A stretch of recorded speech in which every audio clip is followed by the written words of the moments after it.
وہ لوگ جن کی دعائیں قبول نہیں ہوتی، وہ کیا اسباب ہے؟ سنیے، رزق کے حرام کھانے والا، اس کی دعا قبول نہیں ہوتی۔ رزق کے حرام، آج حرام رزق کھاتے ہیں، کھلاتے ہیں، بلکہ رزق حرام پر پرورش پانے والے کی بھی دعا نہیں قبول ہوتی۔ مخالف کمانے والا نہیں، اس کو کھانے والا بھی دعا قبول نہیں ہوتی اس کی۔ آپ صلی اللہ علیہ وسلم فرماتے ہیں ایک شخص کا، آپ فرماتے ہیں پھر آپ صلی اللہ علیہ وسلم نے ایک شخص کا ذکر کیا جو طویل سفر میں ہے، جس کے سفر کی وجہ سے گرد و غبار، دھول مٹی سے اس کا چہرہ بھرا ہوا ہے، اور اس کے بعد جو ہے وہ دونوں ہاتھ آسمان کی طرف کرتا ہے، وہ حج یا جہاد کے سفر پر ہے، اور دونوں ہاتھ آسمان کی طرف کر کے اللہ سے دعا کرتا ہے، اے اللہ میری دعا قبول کر۔ اللہ کہتا ہے میں اس کی دعا کیسے قبول کروں؟ اس کا کھانا حرام، اس کا پینا حرام، اس کے کپڑے حرام، اس کی پرورش حرام پر ہوئی ہے۔ حرام کھانے والا ہے، حرام کمانے والے، حرام پر پرورش جس کی بھی اللہ دعا نہیں خود۔ اس لیے میں نے کہا تھا اولاد کی تربیت میں، اس کے حق میں اولاد کو حلال مال کھلائیے۔ آپ اس کو حرام مال کھلائیں گے، اس کی تربیت اور اس کی دعاؤں کو آپ برباد کر رہے ہیں۔ حلال مال کی بڑی اہمیت، کم کمائیے، مت کمائیے، لیکن حلال کمائیے۔ جو بھی ہوتا ہے نا، مت سے مراد یہ کہ اب آدمی کچھ نہیں ملا، بڑا پریشان حال ہے، بہت کم ہوتا ہے، لیکن حرام کے اس میں مت جائیے۔ رشوت خوری، سود کے اوپر تجارتیں، اسی طرح لوٹ مار، اس کی ٹوپی اس کے سر ڈال دی، ادھار پیسے لے کے کھا گئے، ایسا لوگوں نے زندگی گزار لے رہے ہیں۔ یاد رکھیے دعائیں نہیں قبول ہوتی آپ کی۔ اپنی مغفرت کی دعا کوئی بندہ نہ کر سکے، وہ رب جو حیا دار ہے اور سخی ہے، اگر وہی آپ کی دعائیں نہ قبول کرے، یا ایسا عمل جس سے آپ کی وہ ربی دعا قبول نہ کرے، اس سے بری بات کیا ہو سکتی؟ ہو سکتی کوئی بری بات اس سے؟ حرام مال پہلی چیز، صحیح مسلم کی روایت تھی۔ دوسرا، جو گناہ کے لیے دعا کریں گے اور خطا رحمی کے لیے، اس کی دعا قبول نہیں ہوتی۔ گناہ کے لیے آپ دعا کریں، خطا رحمی رشتہ توڑنے کی، اس کی دعا قبول نہیں ہوتی، پہلے وضاحت میں کر چکا ہوں۔ اسی طرح غفلت اور لاپرواہی سے کرنے والے کی دعا قبول نہیں ہوتی۔ دل اس کا دعا میں نہیں، ادھر دیکھ رہا ہے، ادھر دیکھ رہا ہے، ادھر سوچ رہا ہے، ایسے شخص کی دعا قبول نہیں ہوتی، پہلے میں نے حدیث آپ کے سامنے رکھ دی۔ اسی طرح زانی کی دعا قبول نہیں ہوتی، یاد رکھیے، جو زنا کرتا ہے زانی کی دعا قبول۔ اور زبردستی حاکم اگر اپنے محکوم سے ٹیکس وصول کر زبردستی، تو ویسے حاکم کی دعا قبول نہیں کرتا اللہ تعالیٰ۔ آپ صلی اللہ علیہ وسلم نے فرمایا کہ سوائے زانیہ کے اللہ سبحانہ تعالیٰ ہر روز لوگوں کو معاف کرتا ہے، جو سوال کرتے رات میں انہیں عطا کرتا ہے، لیکن سوائے زانیہ کے جو اپنے زنا کے ذریعے دوسروں کو سیراب کرتی ہے، دوسرے لوگوں کو خوش کرتی ہے۔ زانیہ سے مراد زانیہ عورت بھی اور زانیہ مرد بھی، یاد رکھیے، ٹھیک؟ وہ سیراب کرتی ہے، اور زانیہ عورت کا لفظ اس لیے ہے حدیث میں، اس لیے کہ اس زمانے میں سے عورتیں زنا کرتی تھی، مطلب اس طرح کی کام کرتی تھی کہ لوگ آ کر اس سے فائدہ اٹھاتے ہیں، حالانکہ وہ ایک زنا کر اور یہ، لیکن آج کل مرد بھی ایسی تجارتیں کرتے ہیں، ایسے بزنس کے نام پہ چل رہے ہیں، بہرحال زنا کرتے ہیں، وہ ان کا کام ہوتا ہے، ٹھیک ہے؟ تو ایسے شخص کی اللہ دعا قبول نہیں کرتا۔ اور زنا کو آج امت مسلمہ نے عام سمجھ لیا ہے، معمول سمجھ لیا ہے، فیشن سمجھ لیا ہے، زندگی جینے کا طریقہ سمجھ لیا ہے، اور اس کے لیے پوری زندگی اس کا وقت اور توانائی لٹاتا ہے نہیں؟ فیشن سمجھ لی لوگوں نے، اس شہر سے اس شہر گھومنے جاتے تو زنا کے لیے جاتے ہیں، بولنے کی ضرورت نہیں مجھے، اور مانگتے ہو پھر اللہ سے مصیبت میں، کہاں سے اللہ مدد کریں گے تمہاری؟ کہاں سے مدد؟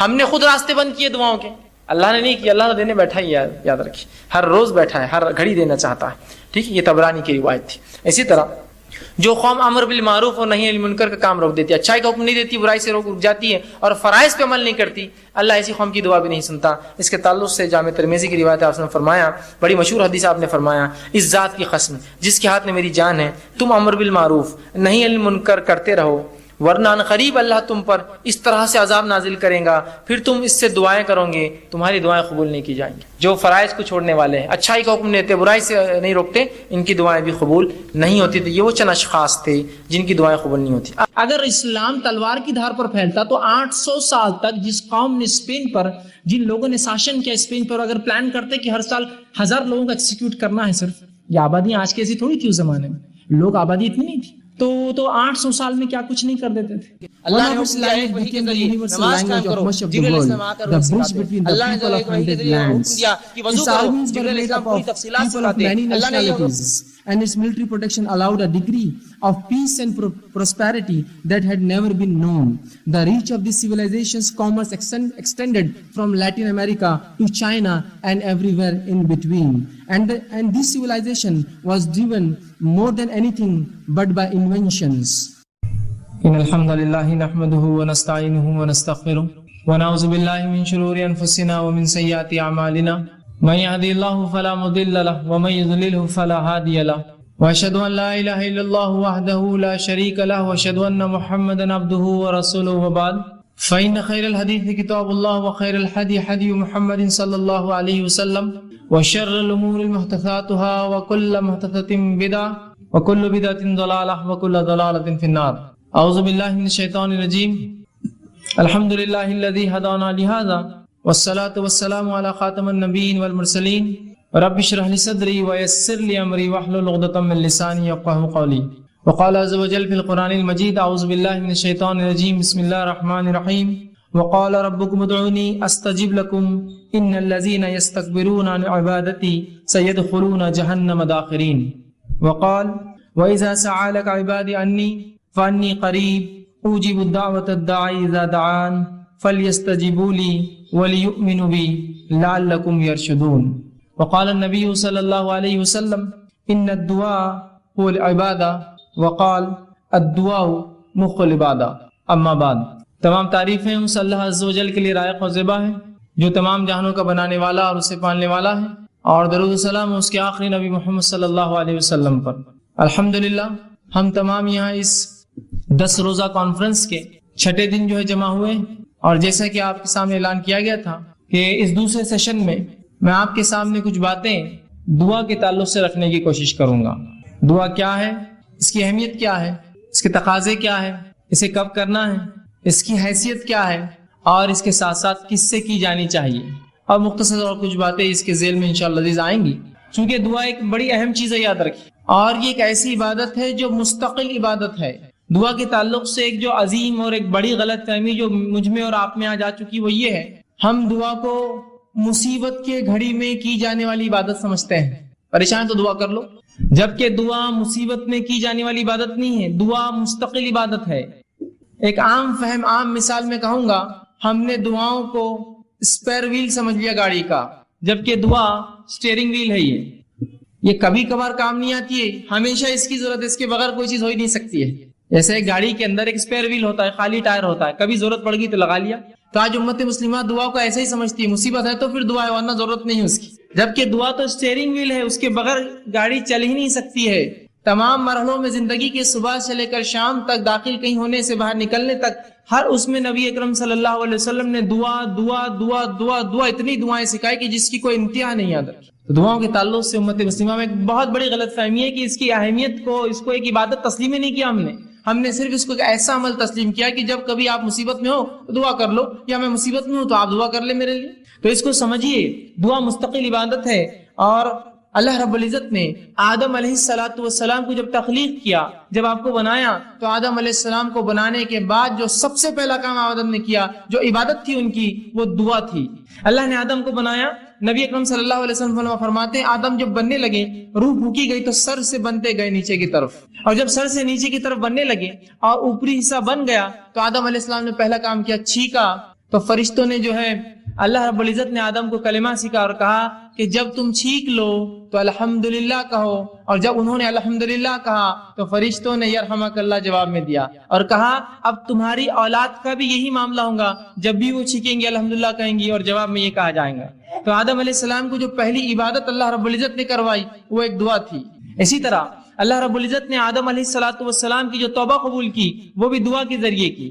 تو دعا ایک مستقل عبادت ہے، یاد رکھیے، یہ کبھی کبھار ہونے والا عمل نہیں، یہ ہمیشہ ہونے والا عمل ہے۔ اسی طرح تمام عبادتوں کے اندر دعا ایک ایسی عبادت ہے جس کے لیے نہ کوئی وقت ہے، نہ کوئی گھڑی ہے، نہ کوئی جگہ ہے، نہ کوئی حالت ہے کہ طہارت ہونا نہیں ہونا، نہ کوئی مقام ہے، بلکہ ایک ایسی مستقل مسلسل بترتیب ایک ایسی عبادت ہے جو آپ صبح شام دن رات طہارت بغیر طہارت کے کسی بھی حالت میں سوتے اور جاگتے اور لیٹے اور بیٹھے اور کھڑے سے اور مجمع میں اور انفرادی اور ہر اعتبار سے آپ کر سکتے ہیں۔ ایک ایسی مستقل جاہرانہ عبادت جو آپ کبھی بھی کر سکتے ہیں، کوئی وقت کی پابندی نہیں، کوئی مہینے کی پابندی نہیں، کوئی دن اور رات کی پابندی نہیں، کوئی جگہ کی پابندی نہیں، کوئی رکعت کسی چیز کی پابندی نہیں۔ ایک ایسی مستقل عبادت جو آپ کبھی بھی کر سکتے ہیں، ہر وقت کر سکتے ہیں، ایک ایسی زبردست چیز ہے۔ اسی طرح اگر سیرت النبی کا مطالعہ کرے، نبی اکرم صلی اللہ علیہ وسلم کی سیرت کا مطالعہ کرے، تو آپ صلی اللہ علیہ وسلم کی زندگی کی کوئی گھڑی، کوئی پہلو، کوئی موقع ایسا نہ تھا جب نبی اکرم صلی اللہ علیہ وسلم نے دعا نہ کی ہو یا امت کو دعا نہ سکھلائی ہو۔ ایک تو تھا آپ کو دعائیں کرتے، ایک سکھایا بھی کرتے، تو نہ کی ہو یا نہ سکھلائی ہو۔ آپ دیکھیے نا، آپ صبح اٹھے، اٹھنے کی دعا، آپ لوگوں سے ملاقات کیے، ملاقات کرنے کی دعا، سلام کرتے ہیں، بیت الخلاء میں داخل ہوئے صبح اٹھ کر، اس کی دعا، بیت الخلاء سے باہر آئے، پیشاب پاخانہ کر کے آپ جو طہارت خانے سے باہر آئے، اس کی ایک دعا، آپ نے وضو شروع کیا، اس کی ایک دعا، آپ نماز کے لیے نکلے، مسجد پہنچے، مسجد میں داخل ہونے کی دعا، مسجد میں فجر کی نماز پڑھی، نماز کے اندر مختلف دعائیں، جو شروع ہوتی ہے ثنا سے لے کر تو تسلیم تک، مطلب تکبیر سے لے کر تسلیم نماز ختم ہونے تک. مسجد سے باہر نکلے تو پھر اس کے بعد مسجد سے نکلنے کی دعا، گھر میں داخل ہوئے تو گھر میں داخل ہونے کی دعا، گھر سے نکلے تو گھر سے نکلنے کی دعا، لباس پہنا تو لباس پہننے کی دعا، اسی طرح جو ہے نئے لباس پہنا نئے لباس پہننے کی دعا، نئے پھل دیکھے نئے پھل دیکھنے کی دعا، ہر چیز کی دعائیں سکھائے. سواری پہ سوار ہوئے تو اس کی ایک دعا، سواری سے اتر رہے اس کی ایک دعا، شہر میں داخل ہوئے اس کی ایک دعا، شہر سے باہر نکلے کوئی نئے اس کی ایک دعا. تو گویا صبح سے شام تک کوئی ایسا زندگی کا مرحلہ نہ ہوگا جس میں ہم دعا نہیں کرتے. حتیٰ کہ طہارت کے معاملے میں بھی دعا ہے کہ بیت الخلاء میں جا رہے اپنے جو ہے طہارت کے لیے تب بھی دعا، وہاں سے نکل رہے تب بھی دعا، حتیٰ کہ ایک انسان اپنے بیوی کے ساتھ ہو تو اس عمل سے پہلے جو اس کے لیے جائز ہے اس سے پہلے بھی دعا. دعائیں دیکھ رہے آپ کس کثرت سے ہے کہ کوئی زندگی کا مرحلہ اس سے خالی نہیں ہے. اور نبی اکرم صلی اللہ علیہ وسلم سے کم و بیش 1000 سے زیادہ دعائیں جو لیل اور نہار صبح اور شام کی ثابت ہے، جو صحیح روایتوں سے آتی ہے. کم و بیش 1000 کے قریب ایسی دعائیں ہیں جو رسول اللہ صلی اللہ علیہ وسلم سے ثابت شدہ صحیح روایتوں سے ملتی ہے جو ہمیں کرنا چاہیے. تو کوئی مرحلہ رسول اللہ صلی اللہ علیہ وسلم کی سیرت کا مطالعہ کرے تو نہ گزرا ہو جس میں آپ نے کوئی دعا نہ کی ہو یا دعا نہ سکھائی ہو. ہر معاملے پہ دعا، ہر چیز کے لیے دعا سکھائی.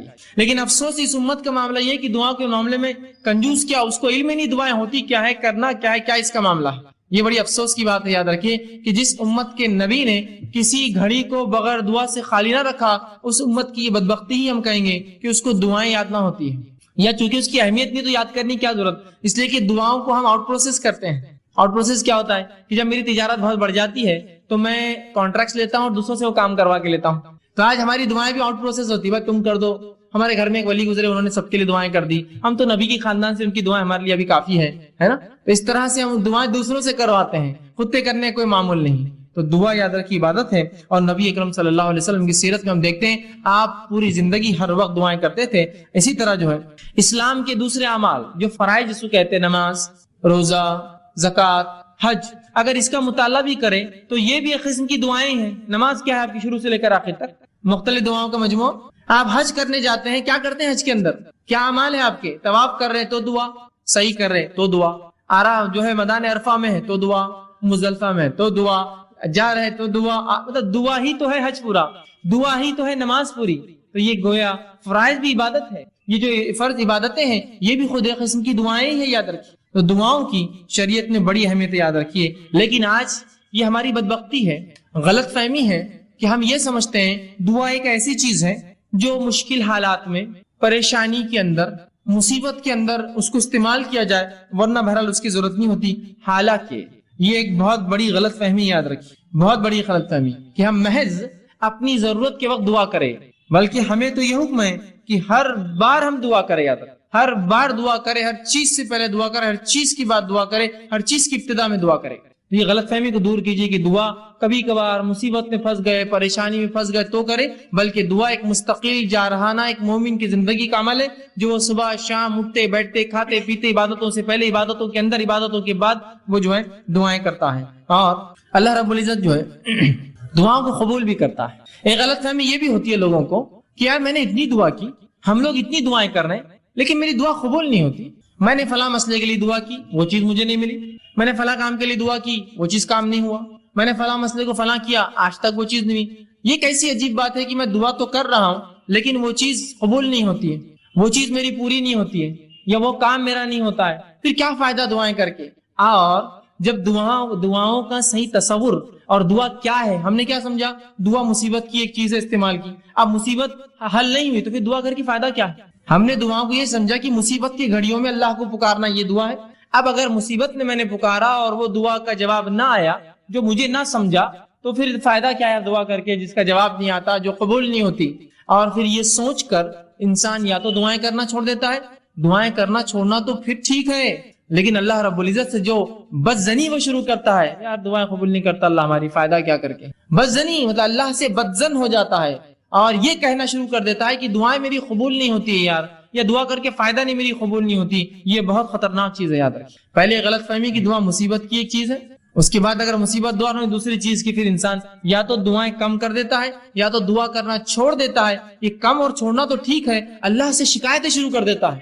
کیسا اللہ میری دعا قبول نہیں کیا فائدہ یار دعا کر کے، اپنی قبول نہیں ہوتی تو کر کے کیا فائدہ؟ یہ سب سے خطرناک مرحلہ. یاد رکھیں اس میں انسان پھر جو ہے اس دائرے سے نکل جاتا ہے. اور اکثر لوگ اس چکر میں جا کے شرک اور کفر تک پہنچ جاتے ہیں. کیسے انشاءاللہ آگے میں رکھوں گا. جبکہ اللہ رب العزت نے اپنی کتاب میں اعلان کیا کہ تم دعا کرو میں تمہاری دعاؤں کو قبول کروں گا. جس طرح میں نے ایک آیت آپ کے سامنے خطبے میں 2 آیتیں تلاوت کی. ایک آیت سورہ غافر سورہ نمبر 40 اس کی آیت نمبر 60 میں نے تلاوت کی. اس میں اللہ فرماتا اور کہتا ہے وقال ربکم ادعونی استجب لکم کہ تمہارا رب تم سے کہتا ہے یا اللہ رب العزت کہتا ہے کہ تم اس سے دعا کرو استجب لکم میں تمہاری دعاؤں کو سنوں گا.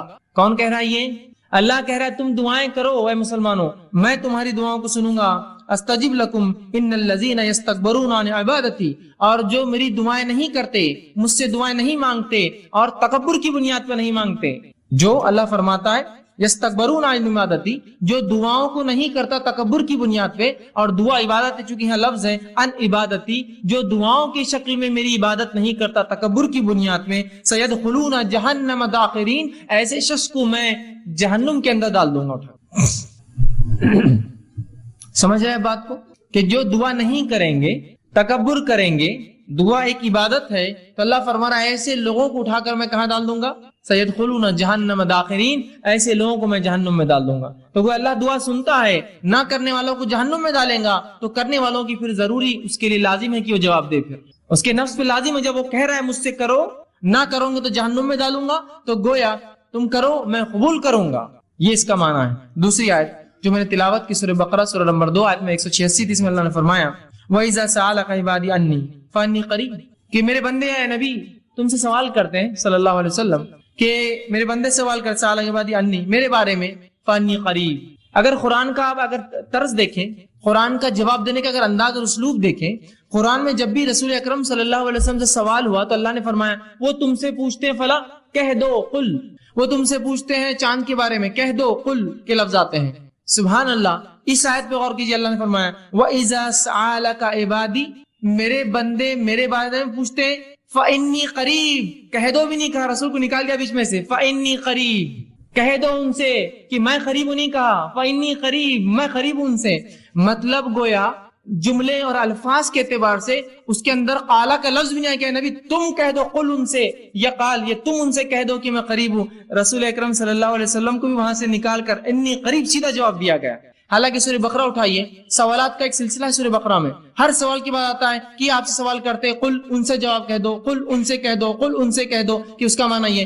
یہاں جب سوال ہوا کہ میرے بندے پوچھتے میرے بارے میں تو رسول اللہ علیہ وسلم کو قل بھی نہیں کہا نکال دیا فانی قریب سیدھا اتنا قریب ہوں کہ مجھے یہ بھی کہنے کی ضرورت نہیں ہے نبی آپ کہہ دو میں قریب ہوں.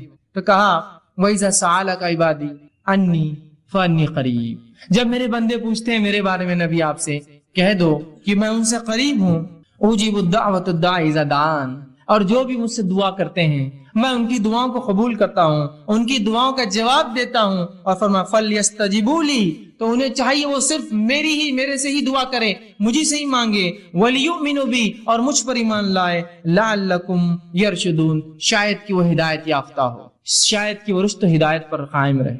تو یہاں اللہ رب العزت نے اس کی وضاحت کر دی کہ اے لوگوں تم پوچھتے ہو میرے بارے میں قریب ہوں تمہاری دعاؤں کو سنتا ہوں لہٰذا تم صرف مجھ ہی سے دعا کرنا تاکہ تم جو ہے رشد و ہدایت پر رہو. ولیؤمن ایمان بہرحال شرط ہے ہر چیز کے لیے تو میں ایمان والوں کی دعائیں قبول کرتا ہوں. اور آگے فرمایا جو ہے تاکہ تم رشد و ہدایت پر قائم رہو. تو یہاں اس آیت نے وضاحت کر دی. اسی طرح رسول اللہ صلی اللہ علیہ وسلم فرمایا اور کہا جامع ترمذی کی روایت آپ نے فرمایا ان الدعاء هو العبادہ دعا عبادت ہے دعا یاد رکھیں. اسی طرح فرمایا جامع ترمذی کی یہ بھی روایت ہے الدعاء مخ العبادہ دعا عبادت کا مغز ہے یہ عبادت کا مغز ہے. نماز دعا حج دعا یہ مغز ہے. دیکھیے ہر کسی چیز کے بعد دعا ہے نا حج کے ارکان کر رہے دعا کر رہے اس میں مغز ہے نا اس کا. تو دعا عبادت کا مغز ہے یہ اتنی اہم چیز ہے اس کو امت جو ہے غور کرے اور اس چیز کو سمجھے. اسی طرح اب جب میں نے یہ کہا اللہ کہتا ہے دعائیں کرو اور اللہ دعائیں قبول کرتا ہے تو اللہ رب العزت دعاؤں کو کیسے قبول کرتا ہے اس کا کیا طریقہ ہے. آئیے اس سے پہلے ایک حدیث دیکھتے ہیں جو دعاؤں کی قبولیت کے تعلق سے کہ اس کی مختصر صورتیں کیا ہوتی ہیں. جب میں نے کہا اللہ دعائیں قبول کرتا ہے تو اللہ دعاؤں کو کیسے قبول کرتا ہے اس کا طریقہ کیا ہے. کیا جو میں مانگوں وہ کر دیتا ہے طریقہ کیا. آئیے سنیے نبی اکرم صلی اللہ علیہ وسلم فرماتے ہیں مسند احمد کی روایت ہے ابو سعید خدری رضی اللہ عنہ حدیث کے راوی فرماتے ہیں آپ صلی اللہ علیہ وسلم فرمایا کہا مسلمان دعا کرتا ہے جس میں گناہ اور خطا رحمی کی اگر بات نہ ہو.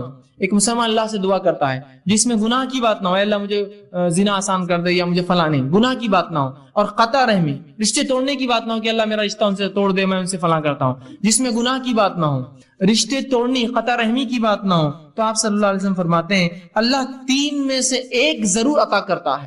جب بندہ اللہ سے دعا کرتا ہے جو گناہ کی نہ ہو, پہلا شرط, دوسرا قطع رحمی رشتے توڑنے کی نہ ہو, تو اللہ 3 میں سے کوئی ایک کام اس کے ساتھ کرتا ہے. غور سے سنیے تاکہ وضاحت ہو جائے کہ اللہ دعائیں بولتے ہیں نا حوصلہ قبول نہیں کرتا ہے, تو کیا کرتا ہے سنیے.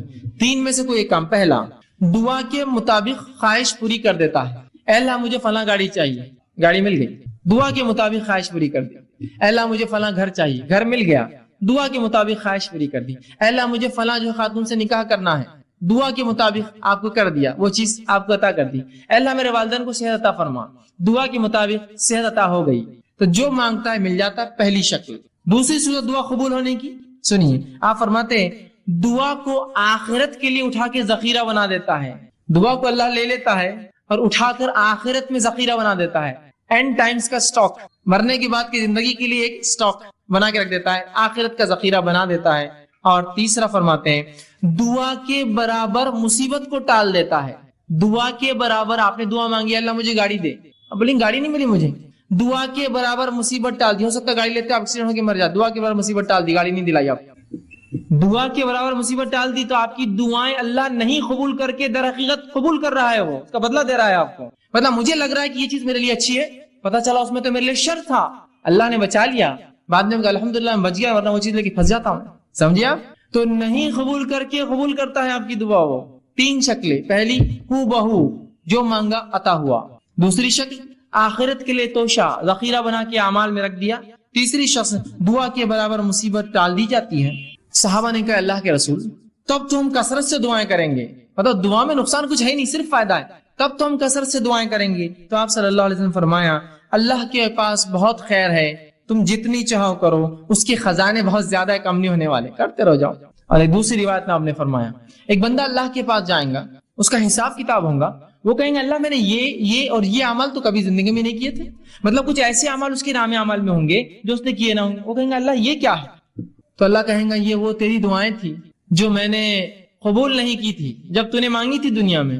تو وہ بندہ کہیں گا کاش کہ میری اللہ کوئی دعا قبول نہ کرتا, اس لیے کہ اتنا اجر ملے گا نہیں قبول ہونے والی دعاؤں کا جسی کو امتحان. تو وہ کہیں گا کاش ہے اللہ تو میری ایک بھی دعا قبول نہ کرتا دنیا میں, آج اس کا اجر ملتا. تو کیا ہوتا اس اجر بڑھنے سے, نام اعمال نے وزن نیکیوں کا بڑھنے سے اس کے مقامات بلند ہوتے تھے جنت میں. کہیں کاش ایک بھی دعا اللہ دنیا میں قبول نہ کیا ہوتا تو نے میری.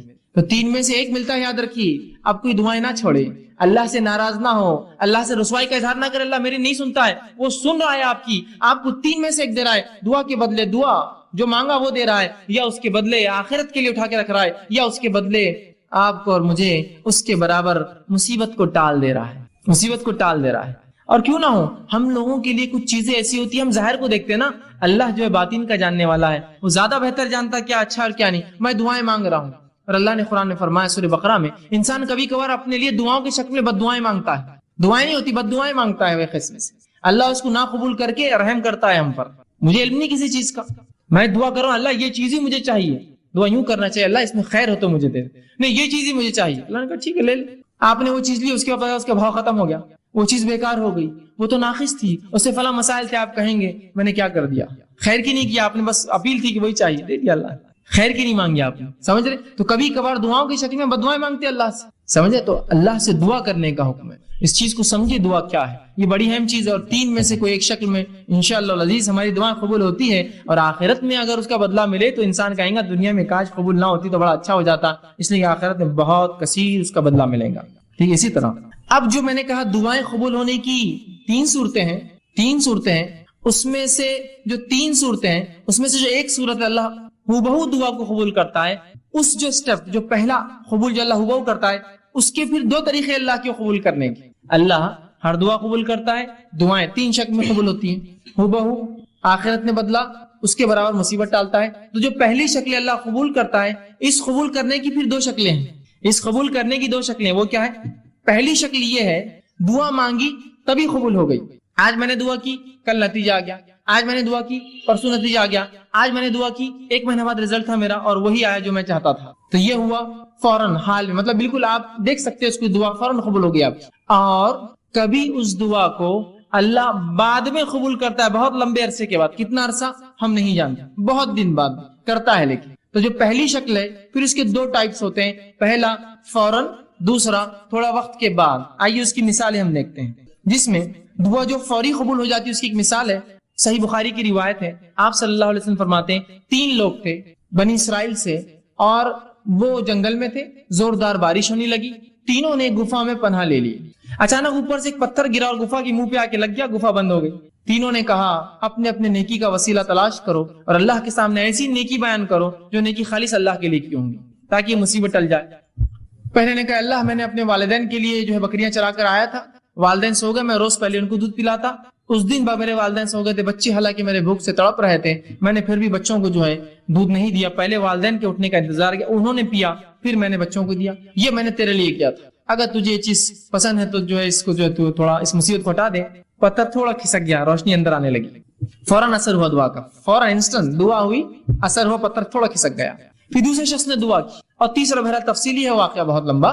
تینوں نے دعا کی، ایک کی دعا پہ تھوڑا کھلا روشنی آئی، دوسرے کی دعا پہ اتنا کھلا کہ باہر دیکھ سکتے لیکن نکل نہیں سکتے، تیسرے کی دعا پہ وہ رول کر کے بازو ہٹ گیا اور تینوں باہر نکل گئے. جبھی اللہ نے جواب دیا ان کی دعا کا. یہ ایک شکل ہے. اب دوسری شکل جو اللہ بعد میں جواب دیتا ہے، جو بعید ہوتا ہے، عرصے بعد دیتا ہے. تو آئیے اس کی مثال قرآن نے دی.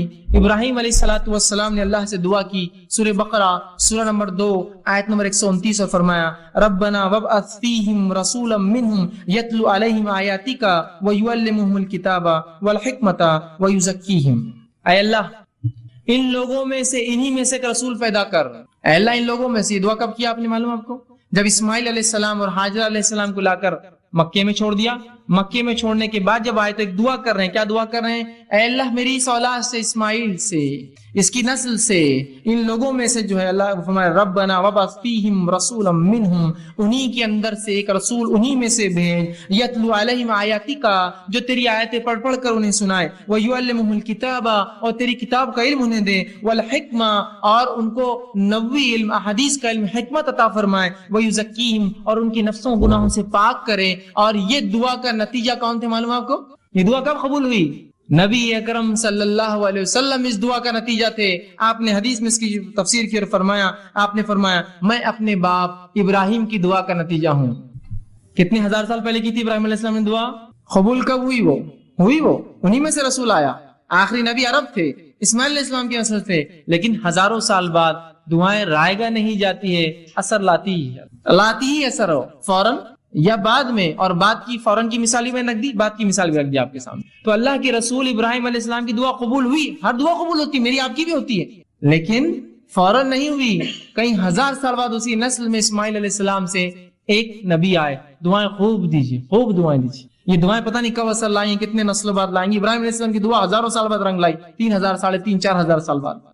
دعائیں کرنا چاہیے، اس کے بڑے فضائل یاد رکھیے. تو 3 شکلوں میں سے پہلی شکل کی 2 قسمیں ہیں کہ فوراً اور دیر سے. لیکن یاد رکھیے اللہ رب العزت دعا قبول کرتا ہی ہے. دعا کبھی رائے گاہ نہیں جاتی. کبھی اپنی دعاؤں سے مایوس مت ہوئیے کہ میں نے دعا کی اور قبول نہ. اسی طرح جو شخص جو ہے حاجت طلبی کے جو ہے ذریعہ دعاؤں کو سمجھتا ہے، اور جب حاجت اس کی پوری ہوگی سمجھتا ہے دعا غنیمت ہے، وہ شخص ایسا سوچ کر جو ہے بہت بڑی غلط فہمی کرتا ہے، اور اس کی وجہ سے بہت سارے غلط اس کے نتائج نکل جاتے ہیں. اور ایسا شخص جو یہ سمجھتا ہے کہ دعا ایک ایسی چیز ہے کہ اس کے کرنے سے میری حاجت پوری ہوں گی، اور بعد میں عام حالت میں دعا نہیں کرتا، اس شخص کی مثال ایسی ہے کہ ایک آدمی جہاد کے لیے جائے اور اس کی نیت ہو مال غنیمت ملے مجھے.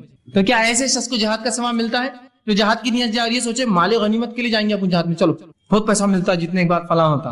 اور وہ شخص جو دعا کو عبادت سمجھ کے کرتا ہے، اس کی مثال ایسی ہے، وہ مجاہد جو میدان جہاد میں جاتا ہے، وہ سوچتا ہے یا تو پھر اللہ فتح دیں گا، یا تو جو ہے شہید ہو جائیں گے، جیت گئے تو مال غنیمت بھی شاید مل جائے گا. اس کی نیت اصل نہیں ہے، اس کا اصل مقصد عبادت ہے، وہ جہاد، اس کے اندر اس کو کیا ذیلی فائدے ملیں گے اس کے لیے وہ اہم نہیں ہے. تو ہم بھی جب دعا کر رہے ہیں تو ایسا نہ ہو کہ ہم صرف اس کے مقصد کے لیے کہ بس اللہ میرا مصیبت حل کر دے، بس دعا کر رہے اس کی بات نہیں، بلکہ دعا مستقل عبادت ہے، چاہے فائدہ ہو چاہے فائدہ نہ ہو. جیسے وہ مجاہد جو جہاد میں جا رہا ہے سوچ رہا مال غنیمت ملے تو میں جاؤں گا، تو اس کا جہاد فائدہ کا نہیں. وہ مجاہد جو سوچ رہا ہے مال غنیمت نہ ملے، فتح ملیں گی، فتح نہ ملے تو کم از کم شہید تو ہو جائیں گے، فائدہ تو ہر طرف، سمجھ رہے؟ تو دعا کو بھی آپ مخصوص نہ کر دیں، مصیبت میں تو دعا کرو، دعا تو مصیبت، تنگ دستی، خوشحالی، فراوانی اور ہر اعتبار سے صحت مندی میں اور بیماری میں اور ہر حالت سے امن میں اور خوف میں، ہر جگہ جو ہمیں دعا کرنی چاہیے۔ اسی طرح دعا ایک بہترین ہدیہ ہے، یاد رکھیے دعا ایک بہترین تحفہ ہے جو ایک دوسرے کو ہم دے سکتے ہیں، لیکن ہمارے پاس ایک غلط فہمی، کیا غلط فہمی ہے؟ دعا صرف بوڑھے لوگ دیتے، تو اگر میں آپ سے کہوں اللہ آپ کو جو اچھا رکھے، اور کتنے بڈھے ہو گئے فیض بھائی، اللہ آپ کو اچھا رکھے، ارے فیض بھائی آپ اتنے بڈھے نہیں نا دعائیں دے رہے ابھی سے، تو ہم یہ سمجھتے ہیں دعا صرف بوڑھے لوگ دے سکتے ہیں، اور الحمدللہ اس امت میں سب جوان مرتے ہیں، بوڑھا کوئی ہوتا ہی نہیں ہے نا۔ دیکھیے کہاں کوئی بوڑھا ہوتا ہے، انسان کی 60 سال 70 سال زندگی گزرے لیکن کالا کر کے گھوم رہا ہے، ٹی شرٹ صاف ٹی شرٹس اور اپنا دکھاتے ہوئے بالکل کالے بال ہے، بتانا چاہ رہا ہے ابھی تو میں جوان ہوں بھائی، کہاں میرے چکر میں جا رہے تھے، جوان ہوں، بوڑھا مت سمجھو مجھے، بچے ہیں میرے بڑے لیکن پھر بھی میں جوان ہوں، ہے نا۔ تو بوڑھے کہاں ہوتے ہیں، اور دعا چونکہ بوڑھے لوگ دیتے ہیں تو ہمارے پاس تو کوئی بوڑھا ہوتا ہی نہیں ہے نا۔ اور مرد تو بھی ایک دوسرے کو دعا دیتے ہیں، عورتیں تو کبھی دعا دیتی ہی نہیں ایک دوسرے کو، فرض سلام کا جواب دینے بھی کتراتی ہے، تو دعائیں تو دور کی بات ہوتی ہے نا۔ اگر کوئی ایک خاتون کو دوسری خاتون کر دے السلام علیکم، بولتی ہے تم نے ہم کو سلام کیے، بولتی ہوں کیوں، پہچانتے ہم کو نہیں، ادھار لینے آنے والے کے بعد میں نہیں، ایسا بھی نہیں۔ اچھا بچوں کے پورے رشتے ہو گئے ہمارے، بیٹا ضرورت نہیں تمہارے سلام کی ہم کو، اس کے پیچھے مقصد دیں گے کس لیے دعا، کہے کے لیے سلام، سلام دعا نہیں کیوں دے رہے تم، اتنی کنجوسی ہو گئی ہے نا۔ اور عورتیں بھی بوڑھی نہیں ہوتی، اس لیے کوئی ہوتا نا، پر ایک زمانہ تھا دعائیں دیتے تھے، عورتیں کثرت سے دعائیں دیتے، آج کوئی نہیں تھا، اس لیے کہ دعائیں بوڑھے لوگ دیتے، اور اس امت میں ماشاءاللہ سب جوان مرتے، بوڑھا کوئی ہوتا نہیں ہے، لہٰذا دعا کی ضرورت نہیں۔ دعا دیجئے، کثرت سے ایک دوسرے کو دعا دیجئے، دعا ہدیہ ہے ایک دوسرے کو جو ہم دیتے، تحفہ ہے، کچھ نہیں دے سکتے، دعا تو دے سکتے ہیں نا، دوسرے ہدیوں کو پیسہ لگتا ہے، جیب خرچ ہوتا ہے، کچھ مت کیجئے، دعائیں تو دیجئے اچھی اچھی، ان میں ہرگز یہ کہنا نہیں چاہ رہا تحفے دیجیے مت، صرف دعائیں دیجیے، لیکن دعائیں دیجیے لوگوں کو، یہ بہترین ہدیہ ہے۔ نبی اکرم صلی اللہ علیہ وسلم جب صحابہ کچھ اچھا کام کرتے اسلام کے لیے اور دین کے لیے، شریعت کے لیے، دعائیں کا تحفہ دیتے، چونکہ آپ کے پاس مال و دولت کہاں تھی اتنی، جو آتی خرچ کر دیتے، دعائیں دیتے فوراً۔ عثمان ابن عفان رضی اللہ عنہ نے جنگ تبوک میں خوب مال خرچ کیا، اللہ کے رسول نے خوب دعائیں دی ان کو، خوب دعائیں دی، ہدیہ ہے، دیجیے دعائیں ایک دوسرے، سلام کی شکل میں، سلام سے ہٹ کی مصیبتوں کی دور کرنے کی شکل میں، یا مختلف دعائیں جو آپ کو لگے اس کی پریشانی میرے بھائی میری بہن کی، میرے دوست کی، میرے رشتہ دار کی، خوب دعائیں دیجیے ایک دوسرے کو۔ اور یہ دعاؤں کا چلن بالخصوص ہم دیکھتے ہیں ہند پاک میں، بر صغیر میں بہت کم ہے، چونکہ ہمارا تصور کچھ اور ہی ہے، ایک غلط فہمی کی بنیاد پر ہم دعا نہیں دے سکتے، تو میری دعا کہاں اللہ سنتا، میری کہاں قبول ہونے والی، دعاؤں کا معاملہ نہیں۔ لیکن آپ جائیں گے اگر اہل عرب کو آپ دیکھیں گے تو ماشاءاللہ ان میں آپ یہ دعاؤں کا بڑا سلسلہ ہوتا ہے، کوئی بھی عرب سے آپ ملیے اتنی دعائیں دیں گے آپ کو، کیسے ہے، گھر کے حال کیا ہے، اللہ اچھا رکھے، اللہ برکت دے، اللہ تیرے مال میں برکت دے، بچوں میں برکت دے، خوب چلتی، اس کی 5 منٹ دعائیں چلتے رہتی ہیں، پھر جاتے وقت 5 منٹ دعائیں، 2 منٹ کی اصل بات تھی، میں کام سے آیا تھا 5 منٹ دعائیں پہلے، 5 منٹ بعد دعائیں چلتے رہتی ہے، اس کی جانے تھا دعا کرتے رہیں گا، اس کو اللہ اچھا لگے، فی امان اللہ، دعائیں کرتے رہیں گے۔ دعاؤں کو رکھیے، اس کو چلن معمول بنا دیجیے، اپنی زبانوں کو تر رکھیے دعاؤں سے ایک دوسرے کے لیے، کچھ نہیں تو کم از کم لفظی تو کنجوسی مت کیجیے، ایک دوسرے کو خالی دعائیں دینے میں کیا جاتا ہے، دعا خوب یاد کیجیے، ایک دوسرے کو خوب دعائیں دیجیے، عربی نہیں آتی ہے کوئی مسئلہ نہیں، اردو میں بولیے، کوئی عربی میں ہی کرنا شرط نہیں ہے، دعا جو سنت سے ثابت دعائیں اس کو عربی میں ہی کرنا، اس کا اصل ثواب تو تبھی ہے، لیکن نہ یاد ہو تو کم از کم اردو میں تو بول سکتے ہیں نا، اللہ اچھا رکھے، خوش رکھے، برکت دے، یہ تو اتنا تو بول سکتے ہیں نا۔ نہیں دعا دینے میں بہت شرم آتی، کیوں گالیں دینے میں شرم نہیں آتی تم کو کبھی؟ صرف دعا میں شرم، تم کو پورے دینی کام میں شرم اور حیا اور سب آتی ہے، نماز پڑھو تو شرم آ رہی، دعا دو تو شرم آ رہی، یہ کرو تو شرم آ رہی، اذان دو تو شرم آ رہی، باقی سب ننگے دھڑنگے کاموں میں ہم کو شرم نہیں، کھل کر ڈٹ کر سڑک پہ کھڑے رہ کے پچکاریاں مار رہا، اس کو شرم نہیں آیا، اس کو کیا دعا نہیں ہو شرم آتی، دعا اچھا نہیں دکھتا ہے اتنے بڑے لوگ دعا دینا، یہاں پچکاری مارنے کی شرم نہیں آتی تم کو؟ تو جہاں شریعت ہے وہاں شرم اور حیا لالی، اور جہاں شرم و حیا ہونا تھا کہ سڑک پہ کھڑے کہ شرم کرو، تھوک رہے ہو تم سڑک پہ، ویسے سڑک پہ تھوکنا بھی درست نہیں، بیچ میں بازو جانا چاہیے، اور اس پر ایک گندی چیز کھا کے تھوکتے ہو جسے دھبے لگتے ہیں عمارتوں پر، زمین خراب ہوتی ہے۔ اور میں ہمیشہ کہتا ہوں امت ہوتا ہے نا، امت مسلمہ کی اگر نوجوان کچھ جمع ہو جائے، کچھ افراد جمع ہو جائے اور جب وہاں سے چلے جائے تو آپ پہچان سکتے ہیں ہاں یہ مسلمان نوجوان جمع ہوئے ہوں گے وہ پچکاریوں کے دھبوں سے۔ جانور کا ریوڑا اگر رات میں کہیں رکے اور نکل جائے تو اس کی غلاظت سے پہچانتے نا یہاں جانور رات میں رکے تھے، تو ویسا آپ پہچان لیں گے ہاں مسلمان برابر آئے تھے، یہاں برابر دکھ رہا ہے، پوری میری دیوار خراب ہو گئی، گاڑیوں پہ پچکاریاں پڑی ہوئی ہے، فلاں چیز بھی انہوں نے خراب کر دی، اندازہ لگائی۔ تو شرم کیجیے بری چیزوں میں، اچھی چیزوں میں آگے بڑھیے، پہل کیجیے دعائیں دینے میں۔ تو دعائیں کوئی بوڑھے اور جوان کا مسئلہ نہیں ہے، مرد اور عورت کا مسئلہ نہیں ہے، دن اور رات کا مسئلہ نہیں ہے، عرب اور عجم کا مسئلہ نہیں ہے، عربی اور غیر عربی کا مسئلہ نہیں ہے، خوب دعائیں دیجیے ایک دوسرے کو، دعائیں تحفہ ہے، ہدیہ ہے ایک دوسرے کو۔ ٹھیک اسی طرح دعا مومن کا زبردست ہتھیار ہے، جو آج کا میرا عنوان تھا، دعا مومن کا ہتھیار۔ دعا مومن کا ایک اسپرچول ویپن ہے، یہ ایک ایسا ہتھیار ہے کہ جب پوری دنیا آپ کا ساتھ چھوڑ دیتی ہے یہ ہتھیار آپ نکالتے ہیں. یہ چیز آپ کے پاس ہمیشہ لگی ہوئی ہے, ایک زبردست ہتھیار, یہ مومن کا ہتھیار ہے. ہر مصیبت, ہر پریشانی اور ہر وقت جب دنیا آپ کی پوری بھی مکمل خلاف کھڑی ہو جائے, یہ ہتھیار آپ نکالیے, یہ ویپن آپ نکالیے اپنا, جو آپ کی مدد کریں گا. اللہ رب العزت نے اس تعلق سے سورہ نحل سورہ نمبر سورہ نمل سورہ نمبر 27 آیت نمبر 62 میں فرمان کہا, امن یجیب المستر اذا دعوا ویکشف السوء ویجعلکم خلفاء الارض وآلہم. پھر آگے اللہ فرماتا ہے خلفاء الارض, اور فرمایا بھلا کون ہے جو بے قرار کی دعا قبول کرتا ہے جب وہ اسے پکارتا ہے. کیا فرمایا اللہ نے؟ بھلا وہ کون ہے جو بے قرار کی دعائیں, جب انسان پریشان, تنگ دست, مصیبت زدہ ہوتا ہے تو کون ہے اس بے قرار انسان کی دعائیں سنتا ہے؟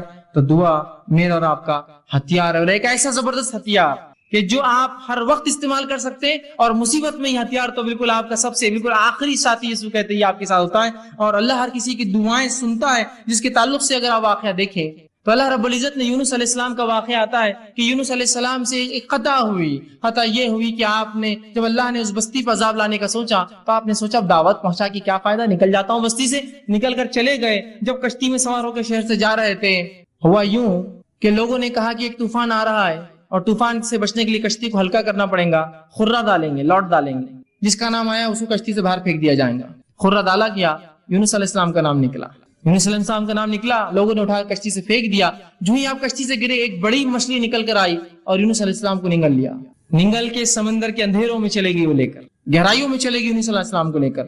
آپ تنہا ہے, مچھلی کے پیٹ میں ہے, مذاق نہیں یاد رکھیے, تنہا ہے, مچھلی کے پیٹ میں ہے, بڑی مچھلی ہوں گی بہت بڑی, اور مچھلیاں بہت بڑی ہوتی, مچھلی کے پیٹ میں ہے, کوئی سننے والا نہیں, وہاں کوئی دیکھنے والا نہیں. اس اندھیرے سے یونس نے آواز دی اپنے رب کو اور کہا. اللہ پر رب العزت نے اس بات کو اپنی کتاب میں سورہ انبیاء سورہ نمبر 21 آیت میں 87 اور 88 فرما کہا, فنادى في ظلمات ان لا الہ الا انت سبحانک انی کنت من الظالمین. یونس نے اس اندھیرے سے اپنے رب کو آواز دی ظلمات سے کہ لا الہ الا انت سبحانک, اے اللہ تیرے علاوہ کوئی ذات نہیں ہے, عبادت کے لائق تیرے علاوہ کوئی الہ نہیں ہے, انی کنت من الظالمین, میں گناہگار تھا. تو اللہ رب العزت نے یونس کی اس ظلمات سے آواز کو سنا اور نکال دیا یونس کو ظلمات سے باہر. تو اللہ رب العزت سب کی سنتا ہے, مانگنا تو آئے. یونس علیہ السلام نے اس گہرائی سے, سمندر کے اس گہرائی اور ظلمات سے آواز دی اپنے رب کو. اللہ نے فرمایا فنادى في ظلمات ان لا الہ الا انت سبحانک انی کنت من الظالمین. اس نے آواز دی اور اس اندھیرے سے کہا, اے اللہ تیرے علاوہ کوئی الہ نہیں, تیرے علاوہ لائق معبود کوئی عبادت کے لائق نہیں, سبحانک تیری ذات پاک ہے, انی کنت من الظالمین, وہ میں تھا جس نے اپنے نفس پہ خطا کی, وہ میں تھا جس نے ظلم کیا اور تیرے حکم کی خلاف ورزی کی. اللہ رب العزت نے سنی اور کہا فاستجبنا له, اور تیرے رب نے اس کی دعا کو وہاں سنا, اس اندھیرے میں جب کوئی نہیں تھا, سمندر کی گہرائی میں سنا. فاستجبنا له ونجیناه من الغم, اور اس کو اس کے غم سے نکال دیا. وکذالک ننجی المؤمنین, ہم ایسی نجات دیتے اپنے ایمان والے بندوں کو. سمجھ رہے ہیں بات؟ ابراہیم علیہ السلام لا اولاد, اولاد نہیں ہے آپ کو, نہ لڑکا ہے نہ لڑکی ہے. سوچتے ہیں مشن کون لے کے چلیں گا میرے بعد, کوئی لڑکا اور میرا جو مشن لے کر چلے. اللہ سے دعا کی, اللہ نے قبول کی. انبیاء علیہ الصلوۃ والسلام آہ بکا کر رہے ہیں, گڑ گڑا رہے ہیں, دعائیں مانگ رہے ہیں. پھر کیوں اس امت کو شرم آتی ہے رب سے دعا مانگنے کے لیے؟ ابراہیم علیہ السلام نے دعا کی, ایوب علیہ السلام نے دعا کی اپنی بیماری کے لیے. اسی طرح جو ہے زکریا علیہ السلام نے اپنی اولاد کے لیے دعا کی, جو یحییٰ علیہ السلام کی آپ کو خوشخبری دی گئی. یوسف علیہ السلام نے جب اس بری عورت نے جو آپ پہ قصد کیا کہ آپ کے ساتھ بدکاری کرے تو دعا کی, اللہ مجھے وہ جیل زیادہ بہتر ہے بنسبت اس عمل کے. اللہ نے دعا قبول کی اور جیل میں ڈال دیا, اس لیے کہ ورنہ زنا کرنے کے اوپر تلی تھی. آپ نے کہا وہ جیل بہتر ہے اس زنا سے, اللہ نے جو آپ کو بچا لیا اور جیل میں ڈال دیا. اندازہ لگائیے ان لوگوں نے اللہ سے دعا کی. بس یہ ہے کہ ہمیں جو اللہ رب العزت سے مانگنا تو آئے. ایک واقعہ سناتا ہوں اللہ کیسے سنتا ہے لوگوں کی, اور لوگوں کی کیوں میں کہوں, اللہ رب العزت تو جانوروں کی بھی سنتا ہے. یاد رکھیے, صحیح مسلم کی روایت ہے, اللہ کے رسول صلی اللہ علیہ وسلم فرماتے ہیں اللہ کے نبی سلیمان علیہ الصلوۃ والسلام آپ کے دور میں قحط سالی ہو گئی, سوکھا پڑ گیا. جو ہے سلیمان علیہ السلام اپنے لشکر کو لے کر چلے, لاؤ لشکر جو ہے مسلمانوں کو لے کر چلے کہ بستی سے باہر نکل کر اللہ سے نماز استسقا دعا. نماز استسقا کیا ہے؟ دعا ایک قسم کی عبادت کر کے دعا مانگتے ہیں.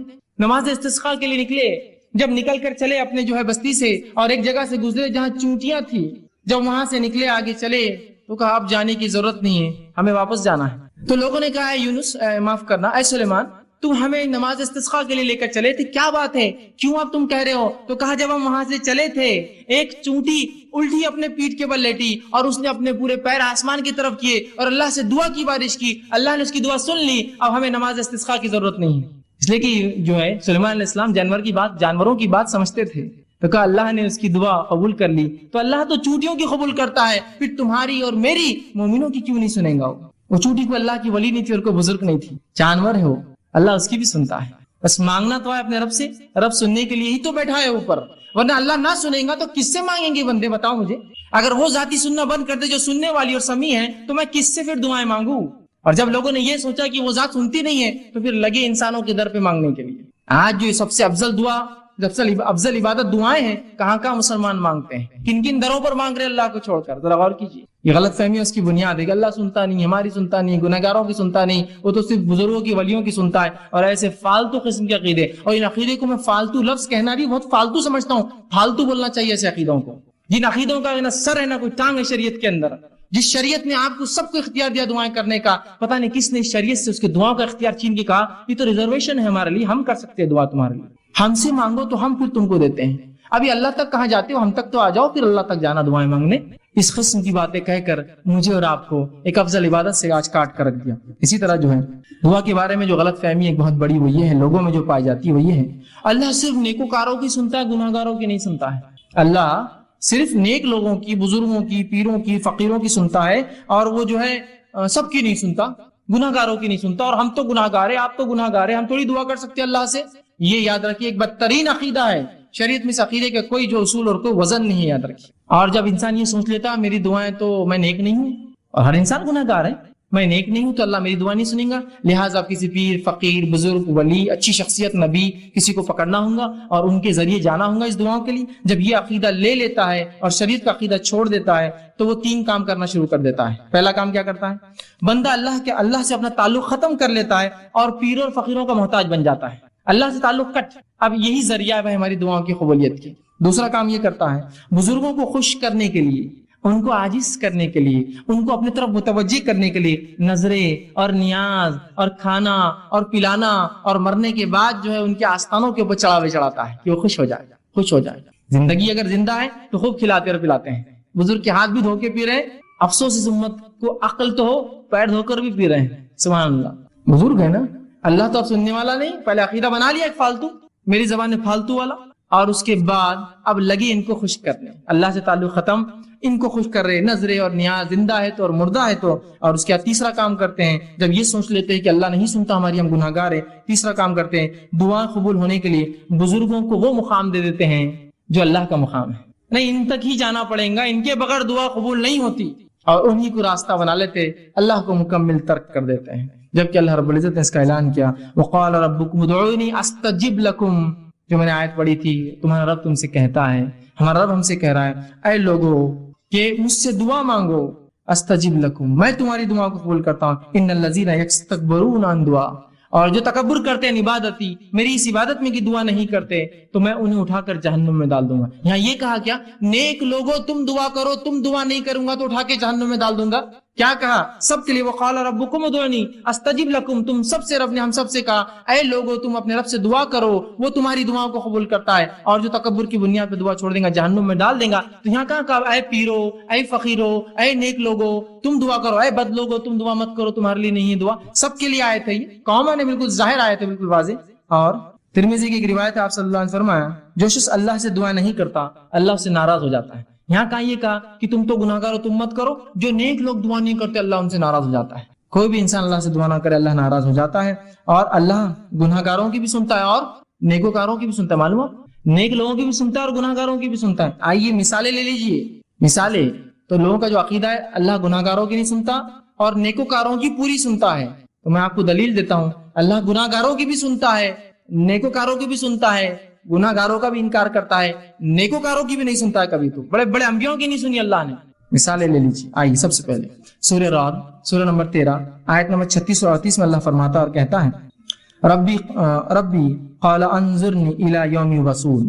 اور جب شیطان کو اللہ نے جنت سے نکالا تو اس نے کہا اے میرے رب فانظرنی الی یوم یبعثون, مجھے مہلت اور ڈھیل دی جائے ان انسانوں کی دوبارہ اٹھائے جانے تک, آدم کی اولاد کی دوبارہ اٹھائے جانے تک. کس نے مانگی یہ دعا؟ شیطان نے. جانتے نا تمام گناہوں کا سبب دنیا میں جو ہے وہی بنتا ہے, لوگوں کو بہکا رہا ہے, پھسلا رہا ہے, گناہ کروا ہے نا. سب سے گناہ گار ہے نا, اللہ کا نافرمان ہے. ابھی کہاں سے نکالا جا رہا ہے؟ جنت سے نکالا جا رہا ہے. کیا بول رہا ہے لیکن اللہ سے, اے اللہ مجھے دوبارہ اٹھایا جاتا ہے مہلت دی جائے. اللہ نے کیا بولنا چاہیے تھا ہمارے اصول کے مطابق؟ چل بھاگ, بزرگ کے ذریعے سے آئے, سیدھے آ کی بات کر رہا میرے سے, بھاگ گناہ گار ایک تو, اور سیدھے دعا, ہمت تیری اتنی. ہمارے اصول کے مطابق تو یہ ہونا چاہیے تھا نا, جا کسی نبی کے وسیلے سے آ, جا کسی پیر فقیر کے وسیلے سے آ, سیدھے آ کے دعا مانگ رہا ہے. شیطان کہیں کا, ابلیس کہیں کا. بولنا چاہیے تھا نا ہمارے اصول کے مطابق. اللہ کیا جواب دیتا سنیے, تو شیطان جانتا تھا اس نے نافرمانی کی اللہ کی, لیکن اس کے پاس عقیدہ تھا کہ تو اللہ رب العزت کے پاس جنت میں تھا, اس کو پورا عقیدہ معلوم شریعت. وہ جانتا تھا اللہ ہی سنتا ہے, سیدھے سنتا ہے, میں گناہ گار ہوں بھی تو سنے گا میری. تو اللہ رب العزت نے جواب دیا, قال فإنك من المنذرين, جا تجھے چھوٹ دی گئی, جا تجھے چھوٹ دی گئی. کب تک؟ انسانوں کے دوبارہ اٹھائے جانے تک. جا, یہ نہیں کہا کہ جا کر پیر فقیر کے وسیلے سے آ, آدم کے وسیلے سے آ, محمد صلی اللہ علیہ وسیلے سے آ, فلاں سے آ, نہیں, سیدھا کہا جا تجھے ڈھیل دی گئی.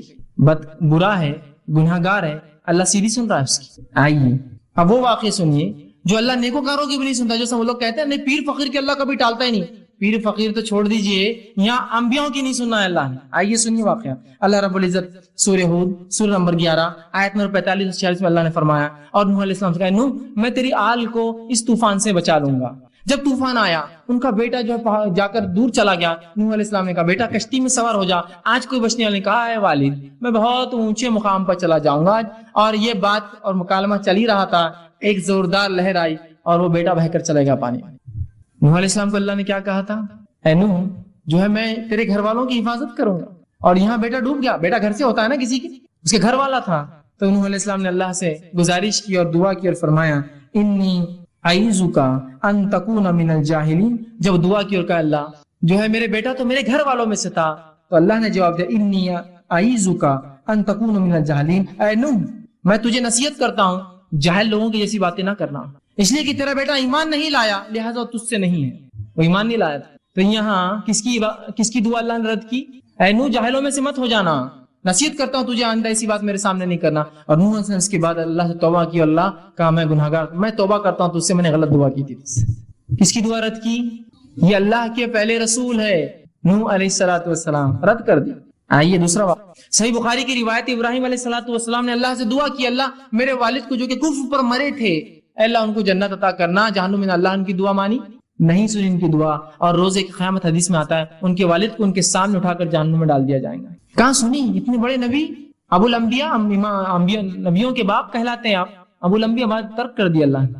آئیے صحیح مسلم کی روایت ہے, آپ صلی اللہ علیہ وسلم, آپ کا مقام تو ہم سب جانتے ہیں, آپ صلی اللہ علیہ وسلم دعا کی صحیح مسلم, اللہ میری قوم کو, امت مسلموں کو اچانک جو ہے سیلاب کے ذریعے نہ مارنا, پچھلی قوم میں جیسا مری تھی گناہ کی وجہ سے. اچانک جو ہے قحط سالی سے نہیں مارنا, سوکھے سے نہیں مار دینا, اور آپس میں ان کے جنگیں نہ ہو, اختلافات نہ ہو.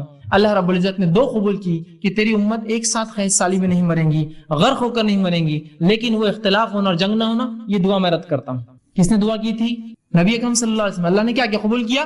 رد کر دی دعا. تو اس سے پتا چلا اللہ ہر شخص کی دعا سنتا ہے, جس کی چاہتا ہے قبول کرتا ہے, جس کی چاہتا ہے رد کر دیتا ہے, پھر چاہے نیکوکار ہو چاہے گناہگار ہو. یعنی نیکوکار, اس سے بڑی نیکی اور کون کر سکتا ہے؟ نوح علیہ السلام پہلے رسول, ابراہیم علیہ السلام برگزیدہ رسول, اور محمد صلی اللہ علیہ وسلم آخری رسول. تینوں کے واقعات رکھ دیے میں نے, نہیں سنا, انکار کر دیا اللہ نے. تو یہ چھوڑ دیجئے کہ اللہ صرف ان کی اور ان کی سنتا, اللہ سب کی سنتا ہے. مانگی تو صحیح اس سے, مانگی تو صحیح اس سے, اور 3 طرح سے قبول کرتا ہے. سمجھ نا, اس بات کو یاد رکھیں, ورنہ پھر میں نے تو مانگا قبول نہیں ہوئی. ارے عقل پکڑو, چیزوں کو سمجھو. دنیا کی چیزوں میں تو صبر کرتے ہو بڑا, نہیں صبر کو ابھی فلاں ہو جائیں گا. یہاں معاملہ اللہ کا ہی ہو تو صبر نہیں آتا ہے لوگوں کو, جبکہ وہ ذات دینے کو ہی بیٹھی, یاد رکھیے. بہرحال تو ہر شخص کو اپنے لیے اللہ سے خود دعا مانگنا چاہیے, پہلی چیز. دوسرا, اللہ قبولیت دعا کے لیے اس کی اپنی مرضی ہوتی ہے کہ اللہ جس کی چاہتا ہے اپنی مرضی, مصلحت اور اپنے اختیار سے جب چاہتا ہے جیسے چاہتا ہے قبول کرتا ہے, اور جب چاہتا ہے جیسے چاہتا ہے رد کر دیتا ہے. اس کی اپنی چوائس ہے. اس معاملے میں کوئی پوچھ نہیں سکتا اسے اللہ کیوں. سمجھے اب بات؟ لیکن ہمارا کام ہے دعا کرتے رہنا. اب دعا اور ظاہری اسباب, کہ ایسا نہ ہو کہ اب دعا کے چکر میں اب ظاہری اسباب بھول جائے. بہت دعا کی اہمیت پتہ چل گئی, اب ظاہری اسباب پورے خالی. ظاہری اسباب کیا ہے؟ کہ بھائی ایگزام میں پاس ہونا ہے, اللہ پاس کر دے, اللہ پاس کر دے, اللہ میرٹ میں لا دے, اللہ میرٹ میں لا دے. ارے پڑھو لکھو نا, اب اس کی کیا ضرورت؟ دعا کی اہمیت معلوم ہوگی اپنے کو, بس اللہ سے مانگنا ہے بس. یہ سو ظاہری اسباب کے ساتھ دعا. نبی اکرم صلی اللہ علیہ وسلم کے ایک شخص سے اور کہ اللہ کے رسول کیا میں اللہ پر بھروسہ کر کے اپنے اونٹنی کو کھلا چھوڑ کے مسجد میں نماز کو آ جاؤں؟ تو آپ صلی اللہ علیہ وسلم نہیں، پہلے اس کے گھٹنے کو باندھ پھر مسجد میں اللہ پر توکل کر کے. ظاہری اسباب بھی ضروری ہے کہ آپ کوشش کے ساتھ دعائیں. نبی اکرم صلی اللہ علیہ وسلم جو ہے آپ صلی اللہ علیہ وسلم کے تعلق سے آتا ہے جامع ترمذی کی روایت جو اونٹنی کا واقعہ میں نے آپ کو سنایا کہ باندھ اور اس کے بعد اللہ پر جو ہے توکل کر. اسی طرح آپ صلی اللہ علیہ وسلم جنگ بدر کا مشہور واقعہ ہے. جنگ بدر سے ایک رات پہلے نبی اکرم صلی اللہ علیہ وسلم بدر کے مقام پر پہنچے، اس پہاڑ کے پاس پہنچے، اس سے ادھر مسلمان ایک کنویں تھے وہاں کچھ اور وہاں کھڑے تھے اور 319 کی قریب تعداد میں جو مسلمان وہاں جمع تھے. اب یہ الگ بات ہے کہ مسلمان 313 مشہور ہے، 319 تھے صحابہ جو جمع ہوئے. 319 صحابہ وہاں جمع تھے اور جب وہاں جمع تھے اس مقام پر ابوبکر صدیق رضی اللہ عنہ موجود تھے. راوی حدیث کہتے ہیں کہ آپ صلی اللہ علیہ وسلم نے بدر کی جب تیاریاں پوری کر لی، جو ظاہری اسباب تھے پورے تیار کر لیے، اب اپنا اسپرچل ویپن ہتھیار اٹھایا، دعا. پورے اسباب پوری تیاریاں ہوگی، 319 کھڑے آ کر اپنی جان داؤ پہ لگا کر. اس کے بعد اس رات آپ کہتے ہیں آپ صلی اللہ علیہ وسلم اللہ سے قبلے جانب منہ کیا، آپ نے قبلے کی طرف کیا. یہ دعاؤں کی آداب ہے، یاد رکھیے، کوئی ضروری نہیں لیکن ادب ہے اس کا. قبلے رخ منہ کیا اور اللہ کے رسول صلی اللہ علیہ وسلم آسمان کی طرف اپنے ہاتھ بہت بلند کیے، حتیٰ کہ آپ کے جو ہے بغل مبارک کی جو ہے سفیدی نظر آ رہی تھی، آپ گورے تھے، اندر سے سفیدی نظر آنے لگی. اور آپ نے جو لباس پہنا ہوا تھا وہ سائڈ سے سلاوا نہیں تھا، ایک چادر تھی جو سر سے ڈالی تھی، اس میں سوراخ کیا ہوا تھا، مطلب اتنا مال دولت نہیں تھی کہ سلا سکے. تو جب آپ نے ہاتھ اوپر کیے تو چادر دونوں طرف سے کھل گئی تھی، تو آپ کا پیٹ اور پیٹھ اور سب حصہ جو ہے جو کھلا تھا اور بہت سخت سردی کی رات تھی. تو ابوبکر صدیق فرماتے ہیں کہ میں کبھی ایک طرف سے چپک جاتا جا کے جسم کو کہ آپ صلی اللہ علیہ وسلم اتنی گرمی مل جائے کہ میرے جسم سے، پھر کبھی یہ طرف سے آ کے چپک جاتا ہے کہ آپ کہیں سردی سے بیمار نہ ہو جائے، کچھ ہو نہ جائے آپ کو، اور کڑاکے کی سردی ہوتی ہے عرب علاقوں میں، یاد رکھیے. تو میں ادھر سے کبھی آتا ادھر سے آتا اور آپ کو پکڑتا اور آپ سامنے آسمان کی طرف ہاتھ اونچے کیے ہوئے تھے اور اللہ سے دعا کرتے، اللہ آج اگر یہ لشکر ہار گیا تو تیرا نام لینے والا دنیا میں اب اس کے بعد موجود کوئی نہیں رہیں گا. اور میں یہ کہہ رہا تھا اللہ کے رسول بس اللہ نے آپ کی سن لی ہے، آپ بس کر دے، کہیں آپ کو کچھ ہو نہ جائے اتنی سردی میں. اور رسول اللہ ایسا رات بھر کھڑے رہے دعا میں، لیکن پہلے تیاری کر کے آئے تھے. یہ نہیں کہ صرف رات بھر مدینے میں کھڑے دعا کرتے اللہ دشمن کو ہلاک کر دے، برباد کر دے، ان کو فلاں کر دے. نکل کر آئے ہیں 319 اپنی جان لگا کر، اب دعا والا ہتھیار اٹھایا. اپنی کوششیں، امتحان ہے، پوری کوششیں کر جائیے، پھر دعا. اپنی پوری کوششوں کے ساتھ اللہ سے دعائیں مانگے. یہ نہیں کہ صرف دعا کے پیچھے لگ گئے اور اسباب پورے ظاہری آپ چھوڑ دیے، دونوں کو ملا کر اور اس کے بعد جو اللہ چاہیں گا، وہ جو پسند کریں گا، اپنی مرضی مشیت اور حکمت کے اعتبار سے قبول کریں، چاہے رد کر دے، اس کی اپنی چوائس ہے، وہ مالک ہے، اختیار ہے مالک کو. اپنی مخلوق کو چاہے تو دے چاہے تو نہ دے، مخلوق کو اختیار نہیں کہ اپنی ناراضگی کا اظہار کرے رب کے سامنے. خاموشی سے اس کے فیصلوں کو سمجھ لے، اس کی حکمتوں کو سمجھ لے. آج ایک چیز کو اپنے لیے بہت اچھا سمجھتے ہیں، میری ایک ٹرین ہے، سمجھ لیجیے میں اورنگ آباد سے بمبئی جا رہا ہوں، ایک بڑی جاب لگنے والی ہے، کروڑوں روپیہ میری سیلری سال کی، اوہو، اور میری اگر وہ ٹرین چھوٹ گئی انٹرویو کے لیے جا رہی ہے تو میرے لیے کیا افسوس ہوگا. میں سب سے غمزدہ انسان بن جاؤں گا دنیا کا کہ میری اپارچونٹی چلے گئی، جاب مل گئی تھی، ٹرین نہیں ملی. اور اگر مجھے تھوڑی دیر خبر ملی ٹرین کا ایکسیڈنٹ ہو گیا تو ہم دنیا کا سب سے خوش قسمت آدمی میں ہی ہوں، اس لیے کہ میں بچ گیا اس ایکسیڈنٹ سے. سمجھ رہے آپ؟ ایک پل پہلے تو سب سے ناراض آدمی تھا اور میں سب سے ناراض آدمی تھا، دوسرے پل سب سے خوش نصیب سمجھ رہا ہوں. کیوں سمجھ رہے آپ؟ اللہ کی حکمت، اس کے پیچھے مصلحت نہ قبول کرنا آپ کے خیر کے لیے، وہ بھی اس کا بدلہ ضرور قیامت کے دن ملے گا. بہرحال ٹھیک ہے، تو دعاؤں کے ظاہری اسباب بھی وہ کریں. اسی طرح خالی دعائیں نہیں چلیں گی، ظاہری اسباب کے ساتھ. اب جب دعاؤں کی بات آ رہی ہے تو دعا صرف ان صحیح احادیث سے آپ کریں گے، وہ دعائیں کریں گے جو ثابت شدہ ہو. عام دعائیں تو اپنی زبان میں، اردو میں، مراٹھی میں، تیلگو میں، ملیالم میں، جو زبان آتی کر سکتے ہیں، لیکن جب آپ کو خاص دعائیں کرنا ہے نا، کچھ جو سنت سے ثابت ہوتی ہے، تو وہی دعائیں کریں گے جو صحیح حدیث ثابت ہے. ورنہ آج دعاؤں کے نام پر مسلمانوں کو کیا کچھ نہیں پڑھایا جا رہا ہے، آپ کو اس میں بتا بھی نہیں سکتا کیا کچھ نہیں. دعاؤں کے نام پر درود کیا ہے؟ دعا ہے نا. رسول اکرم صلی اللہ علیہ وسلم درود دعا ہے. ایسے ایسے دعائیں ایجاد کر دی جو آپ نے کبھی زندگی میں بھی نہیں بتائے. جو آپ صلی اللہ علیہ وسلم دعائیں جو درود بتائے ہیں، کم و بیش 10-15 درود ہیں مختلف، الگ الگ، چھوٹے چھوٹے. اور سب سے بڑا کون سا ہے معلوم آپ کو؟ جو نماز میں ہم پڑھتے ہیں اللہم صلی علی محمد، وہ سب سے بڑا ہے. اتنے درود بتائے آپ نے بس. لیکن ان کے بعد غیر ثابت شدہ درودوں کی اگر فہرست دیکھیں، جو دعائیں ہیں جو نبی پر دعا بھیج رہے ہیں، ایسی لمبی لمبی دعائیں اور ایسے شرکیہ کلمات کہ کلمے سنے تو تعجب ہوتا ہے، آنکھ پہ رونگٹے کھڑے ہو جاتے ہیں. مسلمان پڑھ رہے ہیں، اس کو ہر جمعہ پڑھ رہے ہیں فلاں درود، اور لکھا ہوا یا دافع البلائی، اے نبی جو بلاؤں کو تم دفع کرتے ہو. نبی اگر دعا ہی یہ درود ہے ان پر. ایسے درود نکالیے، ثابت شدہ ہونا ضروری ہے، ورنہ آج کل مختلف کتابیں مختلف ناموں سے ثابت شدہ ہو. یہ اس کی تحقیق ضرور کر لیں اس سے پہلے کہ آپ جب دعائیں کریں. اب آئیے دعاؤں کے تعلق سے کچھ فضیلتیں، کچھ کلیریفیکیشنز، کچھ آداب اس کے سکھا دیتا ہوں، کیسی دعائیں کریں اور کون سے اوقات میں دعائیں جلدی قبول ہوتی ہے، اور خاص بات دعائیں کس کی قبول نہیں ہوتی۔ پہلے اس عنوان کا نام یہی ہم نے رکھا تھا، دعائیں کیوں قبول نہیں ہوتی۔ پھر میں نے کہا بہت چھوٹا عنوان ہو جائے گا، ذرا وسعت لاتے ہیں، دعا مومن کا ہتھیار۔ انشاءاللہ یہ عنوان آئے گا۔ بہت سے لوگ دعا قبول نہیں ہوتی، کہاں سے ہوں گی؟ دعائیں کی شرائط میں تو اترو، پہلے کنڈیشن تو لاگو کرو، ٹھیک ہے؟ تو آئیے دعا کی فضیلت کیا ہے، میں نے کچھ تو باتیں رکھی اور رکھ دیتا ہوں۔ دعا آپ صلی اللہ علیہ وسلم فرمایا عبادت ہے، جامع ترمذی کی روایت۔ اسی طرح اللہ سے دعا مانگنے والا جو ہے بڑی عظمت والا عمل ہے، اللہ سے دعا مانگنا عظمت والا عمل ہے۔ ترمذی کی روایت ہے، آپ صلی اللہ علیہ وسلم فرمایا کہ دعا سے زیادہ عظمت والا کوئی عمل اللہ کے نزدیک نہیں ہے۔ دعا کرنا بہت عظمت والا عمل ہے اور اس سے زیادہ عظمت والا اللہ کے نزدیک کوئی عمل نہیں۔ اسی طرح دعا تقدیر بدل سکتی ہے۔ آپ صلی اللہ علیہ وسلم نے فرمایا، یہ بھی جامع ترمذی کی روایت، آپ نے فرمایا اگر کوئی چیز تقدیر کو بدل سکتی ہے تو وہ دعا ہے۔ کتنی افضل چیز ہے نا دعا، سب کر سکتے ہیں اور سب کی قبول بھی ہوتی ہے، تو دعا ہے۔ اسی طرح دعا نازل شدہ اور غیر نازل شدہ تمام آفات اور بلاؤں کا حل ہے۔ آپ صلی اللہ علیہ وسلم فرماتے ہیں، یہ جامع ترمذی کی روایت، آپ نے فرمایا اور کہا جو ہے دعا نازل شدہ آفات اور جو ابھی نازل نہیں ہوئی سب کے لیے نفع بخش ہے، لہٰذا اے اللہ کے بندو دعا ضرور کرو۔ مطلب جو بلائیں تم پر نہیں آئی اور جو بلائیں آئی ہوئی ہیں دونوں کو ٹالنے کا حل راستہ کیا ہے؟ دعا کرو۔ یہ نہیں کہا کہ اے امت مسلمہ کے ولیوں تم دعا کرو، سب سے کہا نا۔ اگر خاص ہوتی دعا کہ اللہ گناہگار کی نہیں سنتا تو کہتے نا کہ اے امت مسلمہ کے نیک لوگوں تم دعا کرو، اس لیے کہ جو بلا اتری ہے اور جو اترنے والی ہے وہ اسے ٹل جاتی ہے۔ نہیں کہا نا، تم سب دعا کرو، ٹھیک ہے؟ ہم سب سے کہا۔ اسی طرح دعا کرنے والے کو اللہ کبھی محروم نہیں رکھتے۔ دعا کے لیے ہاتھ اٹھانا یہ مسنون ہے، سنت طریقہ، یاد رکھیے۔ آپ ہاتھ اٹھانا چاہیے دعا کے لیے، لیکن ہاتھ بہت لمبے لمبے نہیں پھیلانا، سوائے اس کے کہ آپ صلی اللہ علیہ وسلم جب ہاتھ اٹھاتے تو ہاتھ نزدیک ہوتے، ملے ہوئے ہوتے، حدیث میں آتا ہے ہاتھ ملے ہوئے ہوتے، ٹھیک ہے؟ اور جب آپ بہت شدت ہوتی تو ہاتھ کو دور نہیں کرتے، بہت شدت کی دعا تو ہاتھ کھولتے جاتا ہو نہیں، جب آپ شدت سے دعا کرتے تو ہاتھ اوپر کی طرف جاتے۔ جتنی شدت ہوتی دعا ہوتی کہ بدر میں آپ نے ہاتھ اتنے اوپر کیے تھے کہ آپ کے بغل نظر آ رہے تھے، اور بارش نماز استسقاء میں آپ اتنے اوپر ہاتھ کرتے اور الٹے کرتے کہ آپ کا بغل نظر آتا۔ تو دعا کی شدت جتنی زیادہ ہوں گی آپ ہاتھ اتنے اوپر اٹھائیں گے اللہ کی طرف، اوپر کی طرف۔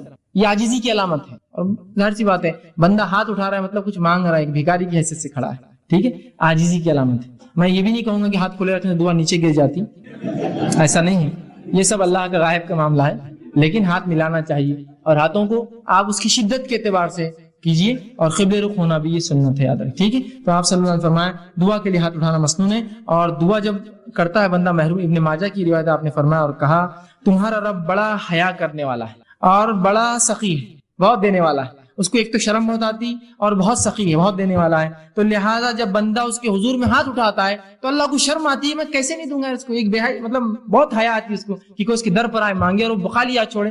تو اللہ کے رسول نے جب بندہ ہاتھ اٹھاتا ہے تو اللہ بڑا حیا دار ہے، بڑا سخی دینے والا ہے، تو اس کو شرم آتی ہے، حیا آتی ہے کہ اس بندے نے جس نے ہاتھ اٹھایا اس کو خالی کیسے جانے، تو کچھ نہ کچھ ضرور ڈالتا ہے آپ کی جھولی میں، یاد رکھیے، یا تو چیز کے بدلے چیز، دعا کے بدلے اس کے بدلے آخرت میں ثواب، یا اس کے بدلے ایک مصیبت ٹالتا ہے، اس لیے کہ اس کو حیا آتی ہے آپ کو لوٹانے کے اندر، ٹھیک ہے؟ تو ہاتھ اٹھانا بڑا سنت ہے اور اللہ تو اسی طرح جو ہے دعا کے تعلق سے بات آتی ہے، اس کے کچھ آداب ہیں، ان آداب کا بھی لحاظ رکھیں۔ ان آداب کا ہم لحاظ نہیں رکھیں گے تو ہو سکتا ہے دعا جو آپ کہتے قبول نہیں ہو رہی ہے، ہم کو لگ رہا ہے اس کا ہو سکتا ہے۔ آئیے سنیے دعا مانگنے کے لیے جو ادب رکھنا، جامع ترمذی کی روایت ہے، ایک شخص آیا، 2 رکعت نماز پڑھی، نماز کے بعد اس نے دعا کی اے اللہ میری مغفرت کر، مجھ پر رحم کر، اور اس کے بعد چلا گیا۔ آپ نے کہا اس کی قبول نہیں ہوئی، صحابہ نے کہا اس کی قبول نہیں کیوں؟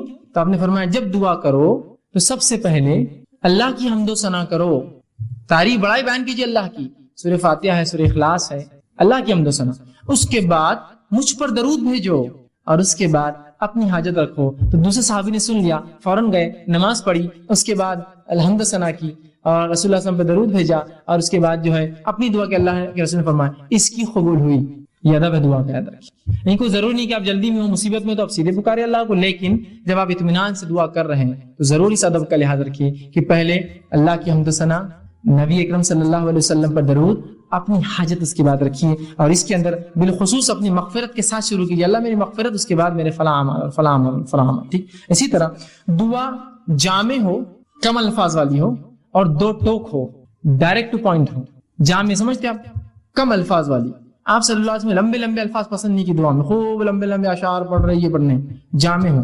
جیسا کہ ایک شخص جو ہے وہ دعا کر رہے تھے اور کہتے اللہ مجھے جنت دے، جنت کے سیدھے ہاتھ پہ اتنے درخت دے، جنت کو الٹے ہاتھ پہ اٹھتے درخت دے، جنت کی کھیت ہے. تو ان کے والد نے کہا آپ صلی اللہ علیہ وسلم نے ہمیں منع کیا تھا ایسی دعاؤں کے تعلق سے، ایسی تفصیلی جامع دعا کرو جنت دے. اب جنت میں سب کچھ مل جائے گا نا، یہ خواہ کیوں کر رہے تم اتنے جھاڑ ادھر اتنے جھاڑ ادھر، یہ اللہ خود دے دیں گے یہ سب. اور جہنم سے پناہ مانگنا تو صرف یہ دعا کرو اللہ جہنم سے پناہ دے. اتنی تفصیلات کیوں کہ جہنم کی یہ پناہ دے اور وہاں سے پناہ دے، صرف آپ کر لیجیے خالی. سمجھ رہے ہیں بات کو؟ تو جامع ہو، لمبے لمبے الفاظ، تفصیلی نہ ہو، جامع ہو. اللہ جنت دے، جنت کی نعمتیں خود مل جائیں گی نا ساتھ میں. اس کو کیا آپ کو ضرورت بولنے کی اتنے جھاڑ، اتنے حوریں، اتنے فلاں، اتنے گھر، اتنے پیسے، ضرورت ہی نہیں ہے نا. جنت مل گئی، سب کچھ آ گیا. جہنم سے بچ گئے، سب کچھ ہو گیا. اتنا کیوں کہ اللہ جہنم کے وہ حصے سے نجات دے اور وہ حصے سے نجات دے اور وہ حصے سے حالیہ بول دیجیے بس. بات سمجھ رہے آپ؟ ٹھیک ہے. جامع ہو اور دو ٹوک. یہ دعا کوئی نہ کرے اللہ تو بہتر سمجھے تو دے. یہ دعا درست نہیں. کیوں؟ اللہ پہ کوئی اتھارٹی ہے کہ جو بہتر سمجھے گا اور نہیں سمجھے گا؟ اس کے پاس تو پوری ملکیت ہے، وہ تو دے ہی سکتا ہے. آپ مانگیے کیا مانگنا ہے آپ کو، بولیے اپنے اللہ یہ چیز مجھے خیر ہے تو دے دے، ختم. تو چاہے تو خیر دے دے، یہ کوئی آپشن نہیں. اللہ کے اوپر کیا کوئی باس ہے اس کا جو اس کو وہ کرے گا کہ تو چاہے تو مطلب وہ کسی سے پوچھے؟ ڈائریکٹ آپ دو ٹوک الفاظ میں کیجیے اللہ یہ چیز خیر ہو تو دے دے، بس ختم. دو ٹوک ہو، مضبوط الفاظ ہو، جامع الفاظ ہو، کم الفاظ ہو اور اپ ٹو دا پوائنٹ ہو دعا اپنی. اور یہ نہیں کہ اللہ کو آپشنز کے ساتھ تو خیر تو بہتر سمجھے تو دے، بلکہ آپ نے کہا سیدھے اپ ٹو دا پوائنٹ آپ کے اللہ اگر خیر ہو تو یہ چیز مجھے دے دے، شر ہو تو اس سے محفوظ. ختم ہو گیا. دو ٹوک الفاظ میں کہے، یہ نہ کہے، صحیح بخاری کی روایت یہ نہ کہے کہ جو اللہ تو چاہے تو، بلکہ اللہ کے اوپر کوئی بڑا نہیں، اس کا حاکم نہیں ہے کوئی، وہ خود سنتا ہے، لہٰذا دو ٹوک الفاظ میں دعا کرو. اسی طرح دعا مانگتے ہوئے دعا کی قبولیت کا آپ کو یقین رکھنا ہوگا دل میں. جب آپ شک سے دعا کریں گے نا، ہوتی نہیں ہوتی چلو کر لیں گے، لیکن اب دعا نہیں ہوتی قبول آپ کی، اب نہیں ہوتی، چونکہ آپ ایسی بارگاہ میں جا رہے ہیں جو اتنا غنی ہے، جو کسی کو لوٹاتا نہیں ہے، اور وہاں جاتے ہیں فقیر یہ سوچے کہ ملے گا نہیں ملے گا، چلو مانگ لیتے ہیں، پھر نہیں ملتا. مانگنے والے کو بالکل ڈٹ کر جانا چاہیے کہ اس دربار سے کوئی واپس نہیں جاتا. یہاں تو بھر دے جھولی کس کس سے چالو ہے، اور وہ نہیں بھرے گا تو رب کس کو کیسے وہ کریں گے، وہ تو دینے ہی والا ہے. تو آپ یقین کریں کہ دعا قبول ہونے والی میری. وہ 3 شکلوں میں، وہ یاد رکھیں ہمیشہ. اور پھر دو ٹوک الفاظ میں کیجیے، یقین کے ساتھ کیجیے اللہ قبول کریں گا. اور دعا پوری توجہ اور یکسوئی سے کیجیے. دعا میں خشوع ہو، جیسا نماز، روزہ، زکوٰۃ، حج، ذکر و اذکار، تلاوت قرآن میں خشوع، تو اسی طرح خشوع ہو. یہ نہیں کہ آپ بہت سے لوگ دعا کرتے ہیں ہاتھ چالو ہے بس کچھ تو بھی چل رہا ہے، بس مطلب کوئی ان کو دعا میں خشوع نہیں، بس ہو رہی ہاں آمین چل رہا ہے معاملہ. خشوع کے ساتھ، عاجزی، انکساری کے ساتھ، یکسوئی کے ساتھ. یہ جامع ترمذی کی روایت آپ نے فرمایا اللہ تعالیٰ سے قبولیت کے مکمل یقین کے ساتھ دعا کرو، اور یاد رکھو اللہ تعالیٰ غافل اور بے دھیان دل کی دعا نہیں سنتا اور قبول نہیں کرتا. غافل بے دھیان دل بس کر رہے اللہ بس میرے والدین کو فلاں کر دے، یہ غافل ہے. آپ ادھر دیکھ رہے ادھر دیکھ رہے، یہ کام کیسا چل رہا، وہ کیسا ہو رہا، مسجد میں کیا کیا ہو رہا، گھر میں کیا کیا ہو رہا ہے نا، تو پھر دعا قبول نہیں ہوتی. اسی طرح دعا کے ادب میں یہ ادب بھی ہے، دعا مانگنے سے قبل اپنے گناہوں کا اعتراف کیجیے اللہ کے سامنے. یہ حاکم کی روایت ہے، آپ صلی اللہ علیہ وسلم فرمائے جب بھی تم اللہ سے دعا مانگو تو اپنے گناہوں کا پہلے اقرار کرو، اللہ میں گناہ گار ہوں، میں خطا کار ہوں، مجھ سے گناہ اور خطا ہوئے، لیکن تو میرا رب ہے، اس گناہ اور خطاؤں کے بعد بھی مجھے یقین ہے تو میری دعا سنے. تو اپنی گناہوں کا اعتراف کیجیے اور پھر اپنی حاجت مسائل اس کے سامنے رکھیں. ٹھیک ہے، تو گناہوں کا اعتراف یہ ضروری ہے. ٹھیک. اسی طرح خاص دعاؤں کے لیے آپ 3 بار بھی دہرا سکتے ہیں. خاص دعاؤں کے لیے اسپیشل جو آپ کی دعائیں ہوں کچھ تو آپ 3 بار دہرائیے، اس کی سنت ہے، یہ اس کا ادب بھی ہے. آپ صلی اللہ علیہ وسلم کے طرف ابن ماجہ کی روایت ہے آپ نے جنت طلب کی اور جہنم سے پناہ مانگا 3 بار کا، اللہم صلی اللہ جنت و نعوذ بک من النار 3 بار کا. یہ تو بہت اہم دعا ہے نا، جنت پانے کی، جہنم سے بچنے کی. تو اس سے پتہ چلا آپ ایسی دعاؤں کو جو بڑی اہمیت کی ہے 3 بار دہرانا کر، اللہ میری مغفرت کر، اللہ میری مغفرت کر. یہ امپورٹنس کے لیے اور یہ سنت ہے. آپ سے جب بھی کوئی اہم دعا کرتے 3 مرتبہ الفاظ کے، جیسے عثمان ابن عفان کو دعا دی تھی 3 بار کی دی تھی ایک ساتھ. امپورٹنٹ تھا نا، اس لیے کہ جنگ تبوک میں مال لا کے دیا تھا جب کوئی دے نہیں رہا تھا. ٹھیک ہے، 3 بار. اسی طرح یہ ابن ماجہ کی روایت. اسی طرح جو ہے جامع ترمذی کی روایت آپ نے فرمایا اور کہا کسی دوسرے کے لیے دعا مانگنے والے کو پہلے اپنے لیے دعا کرنی چاہیے پھر دوسرے کے لیے مانگنا چاہیے. اگر کوئی آپ سے کہا بھائی میرے لیے دعا کیجیے تو آپ صلی اللہ علیہ وسلم فرمایا پہلے اپنے لیے مانگ اور پھر اس کے لیے وہ چیز مانگ، اس لیے کہ پہلا محتاج تو وہی ہے جو مانگ رہا ہے اور پھر وہ ہے جس نے مانگنے کا کہا.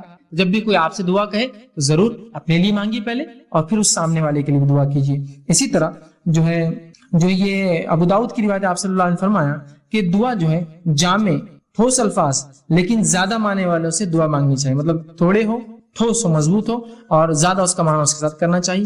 اسی طرح ہاتھ اٹھائے بغیر بھی دعا کرنا جائز ہے، لیکن ہاتھ اٹھانا سنت اور ادب ہے.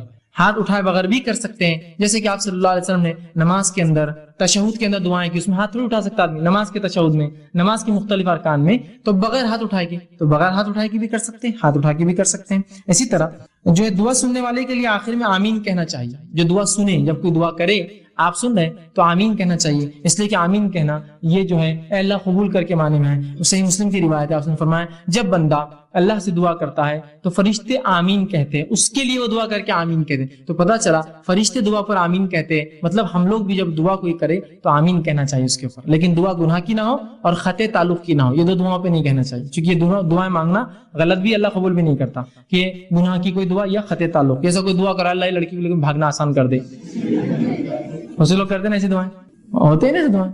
تو بہرحال نوجوان اس لیے بول رہا ہوں تو یہ دعائیں نہیں قبول ہوتی، یہ تو گناہ کی ہے نا. آپ ایسی دعا اللہ سے کرتے ہیں اللہ میرے کو شراب کی نعمت عطا فرما، ہے نا، میرے لیے جوا چرس گانجا یہ سب آسان کر، میرے کلب کو جو سٹے کا ہے اس کو خوب چلا، ہے نا، لوگوں کو خوب بیمار کر تاکہ میرے دواخانے میں آئے. گناہ کی ہے نا بھائی، بیمار لوگ ہوتے رہیں گے، دواخانے آتے رہیں گے، الگ چیز ہے، آپ دعا نہیں کر سکتے، اس کی گناہ ہے نا. ایک غلط چیز کی دعا کر رہے ہیں آپ، سمجھے. جیسے پنکچر کی کسی نے دکاندار تو آپ کیا دعا کریں اللہ خوب پنکچر ہو گاڑیاں شہر میں میرے پاس آئے. پنکچر تو فطری چیزیں ہوں گی، آپ دعا نہیں، آپ یہ کریں گے اللہ میرے رزق میں برکت دے. اب وہ کیسی ہوں گی وہ ایک الگ چیز ہے. آپ بات سمجھ رہے، یہ دعا ہونی چاہیے، تو گناہ کی دعا نہیں ہونی چاہیے. اسی طرح معمولی سے معمولی چیز بھی اللہ سے مانگنا چاہیے. معمولی بہت معمولی چیز ہے اللہ سے مانگی. ہم لوگ سمجھتے نہیں بڑے مسئلوں میں اللہ کو لانا چاہیے، معمولی مسئلے میں نہ کو کہہ کو اللہ کو جو خواہ لانے کا نہیں. ہر مسئلے میں اپنے رب سے تعلق جوڑیے اپنا. اور معمولی دعا بھی آپ صلی اللہ علیہ وسلم سنیے کیا فرمایا، جامع ترمذی کی روایت ہے، انس بن مالک رضی اللہ عنہ فرماتے آپ نے فرمایا اور کہا تم میں سے ہر ایک اپنی ضرورت اللہ سے مانگے، حتیٰ کہ جوتے کا تسمہ لیس بھی ٹوٹ جائے تو اللہ سے مانگے، اللہ نہیں لیس چاہیے. اور اگر نمک کی کمی ہو تو اللہ سے مانگے اللہ نمک چاہیے مجھے.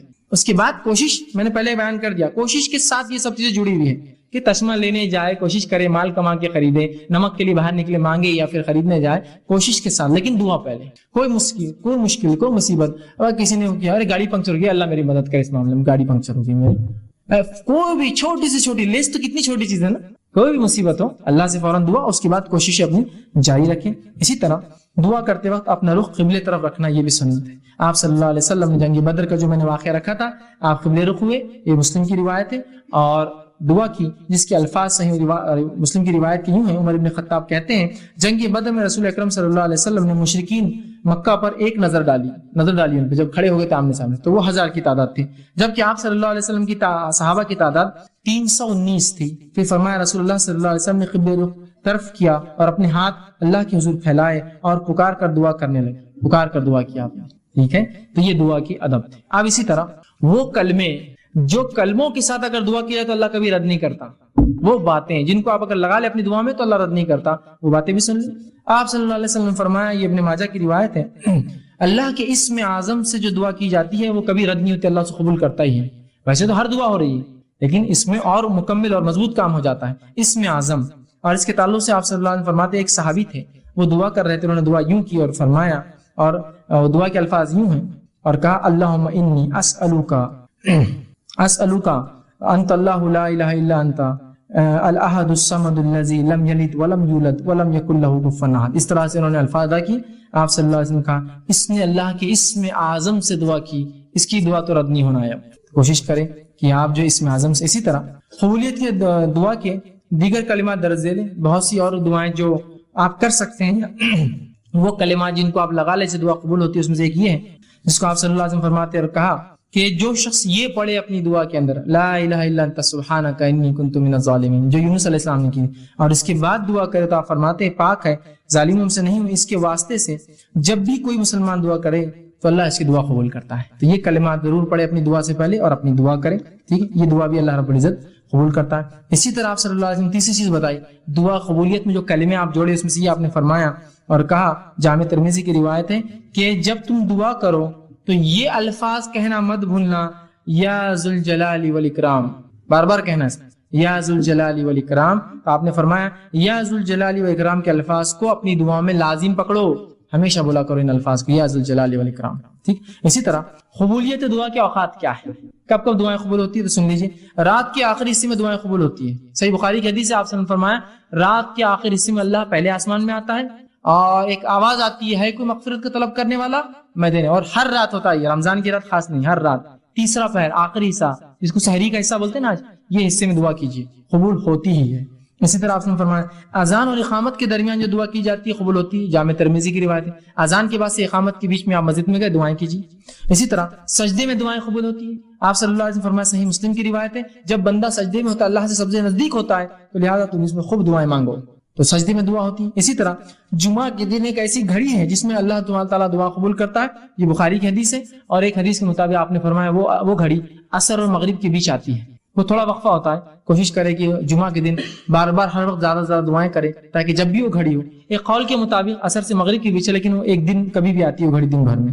اسی طرح آپ صلی اللہ علیہ وسلم میدان جنگ میں اگر مسلمان کافروں کے لشکر کے سامنے ہو یا گتھم گتا ہو اور اس میں اگر وہ دعا کرے تو ایسی دعا اللہ کبھی رد نہیں کرتا اور قبول کرتا ہے، ٹھیک ہے، یہ روایت جو ہے ابو داؤد کی ہے۔ اسی طرح بارش جب نازل ہو رہی ہے، آپ نے فرمایا اگر کوئی دعا کرے، حکیم کی روایت ہے، اللہ اس دعا کو بھی قبول کرتا ہے۔ جب بارش برستی ہے اللہ کی رحمت ہوتی ہے، یاد رکھیے، اللہ نے روک رکھا ہے، ایک الگ بات ہے ہم سے یہ رحمت ابھی بھرا اس مہینے میں، لیکن جب بھی بارش برسے یاد رکھیے، تو بارش جب برستی ہے رحمت ہوتی ہے، مطلب اللہ خوش ہے اس بستی سے، برسا رہا ہے، ہم سے ناراض اس لیے نہیں برسا رہا ہے، بہرحال تو خوش ہوتا ہے، تو لہٰذا آپ دعا ضرور کیا کیجیے، اس لیے کہ بارش کے وقت دعا کرے تو اللہ قبول کرتا ہے اس دعا کو، حکیم کی روایت۔ اسی طرح عرفہ کے دن 9 ذی الحجہ میں جو ہے عرفہ میں یوم عرفہ جو 9 ذی الحجہ کی دعا بھی قبول ہوتی ہے، جب حاجی میدان عرفہ میں ہوتے ہیں اور دعائیں کرتے ہیں اللہ ان کی دعاؤں کو رد نہیں کرتا، ترمذی کی روایت۔ اسی طرح توبہ کرنے والے کی دعا جو ہے دن ہو یا رات ہو کبھی بھی جو ہے اس کی دعا قبول ہوتی ہے، توبہ کرنے والے کی، اس لیے کہ آپ صلی اللہ علیہ وسلم فرمایا، صحیح مسلم کی روایت ہے، جب کوئی شخص رات توبہ گناہ کرتا ہے اور دن میں توبہ کرتا ہے اللہ اس کی سن لیتا ہے، دن میں گناہ کرتا ہے رات توبہ کرتا ہے سن لیتا ہے، مطلب گناہگار آدمی صبح اور شام کبھی بھی دعا کرے قبول ہو رہی اس کی دعا۔ دیکھیے آپ، ہم سمجھ رہے نیکوکاروں کی ہوتی ہے، یہاں تو گناہگار کے بارے میں آ رہی ہے حدیث کہ گناہگار آدمی صبح اور شام جب دعا کرے توبہ اس کی توبہ قبول کرتا ہے اللہ، دعا ہی تو کرتا ہے اللہ، معاف کر تو قبول کر رہا ہے اللہ، رات کرتا ہے اور صبح مانگتا ہے تو قبول ہوتی ہے، صبح کرتا ہے اور رات مانگتا ہے تو قبول ہوتی ہے، تو گناہگار آدمی بھی اگر جب بھی مانگے اللہ سے مطلب دن اور رات تو قبول ہوتی ہے۔ اسی طرح دعا قبولیت کی ایک اوقات یہ بھی ہے، زمزم، جب انسان زمزم بھی آپ صلی اللہ علیہ وسلم فرماتے ہیں، ابن ماجہ کی روایت ہے، کوئی شخص زمزم کو جس نیت سے پیتا ہے اللہ اس چیز کو قبول کرتا ہے، صحت کے لیے، بیماری کے لیے، مصیبت کے لیے، کوئی چیز کی دعا کر کے زمزم پیجیے، انشاءاللہ عزیز قبول ہوں گی یہ دعا، ٹھیک ہے۔ تو یہ بھی جو ہے وہ تمام چیزیں جو دعا قبولیت کی گھڑیاں۔ اسی طرح اب وہ لوگ جن کی دعائیں قبول نہیں ہوتی، وہ کام جن کے کرنے سے دعا اللہ قبول نہیں کرتا، ایسے لوگ غور سے سنیے، آپ صلی اللہ معاف کرنا، وہ لوگ جن کی دعائیں اللہ قبول کرتا ہے وہ کون ہے، پھر اس کے بعد جن کی نہیں کرتا ہے وہ ہم دیکھیں گے، وہ کون لوگ ہیں جن کی اللہ دعا قبول کرتا ہے۔ یہ پہلا مظلوم، اللہ مظلوم کی دعا قبول کرتا ہے، اور دعا بد دعا ایک ہی چیز ہوتی ہے، عربی میں یاد رکھیے، اچھے الفاظ اچھی چیز کے لیے مانگی جائے تو دعا ہوتی ہے، برے کے لیے مانگا تو بد دعا ہوتی ہے، کسی بھی آپ نے ظلم کیا اور دعا کر اللہ اس ظالم کو ختم کر، تو یہ مظلوم کی دعا درخت بد دعا ہوتی ہے اس کے، لیکن اس کی دعا ہے اللہ سے مانگتا ہے نا، تو مظلوم کی دعا رد نہیں ہوتی، مسافر کی دعا کبھی رد نہیں ہوتی، اور اسی طرح فرمایا باپ کی دعا بیٹے کے حق میں کبھی رد نہیں ہوتی، یہ بات یاد رکھیے، عموماً مائیں دعا کرتی بچوں کے لیے، نہیں پہلے باپ کرے، باپ کی دعا اولاد کے حق میں کبھی رد نہیں کرتا اللہ، سمجھ رہے کیوں بتایا گیا، اس لیے کہ عموماً باپ دعا کہاں کرتے ہیں، مرد زیادہ دعا کے عادی نہیں ہوتے، عورتیں پھر بھی مائیں بہت کرتی بچوں کے لیے، باپ نہیں کرتا ہے، نہیں باپ نہیں کرنا چاہیے زیادہ دعائیں، ماں بھی کرے میں انکار نہیں کرتا ہوں خوب کرے، لیکن باپ پہلے کرے، اس لیے کہ حدیث میں ہے کہ باپ کی دعا رد نہیں ہوتی بیٹے کے حق میں، ضرور کرے اپنے بچوں کے لیے باپ دعا۔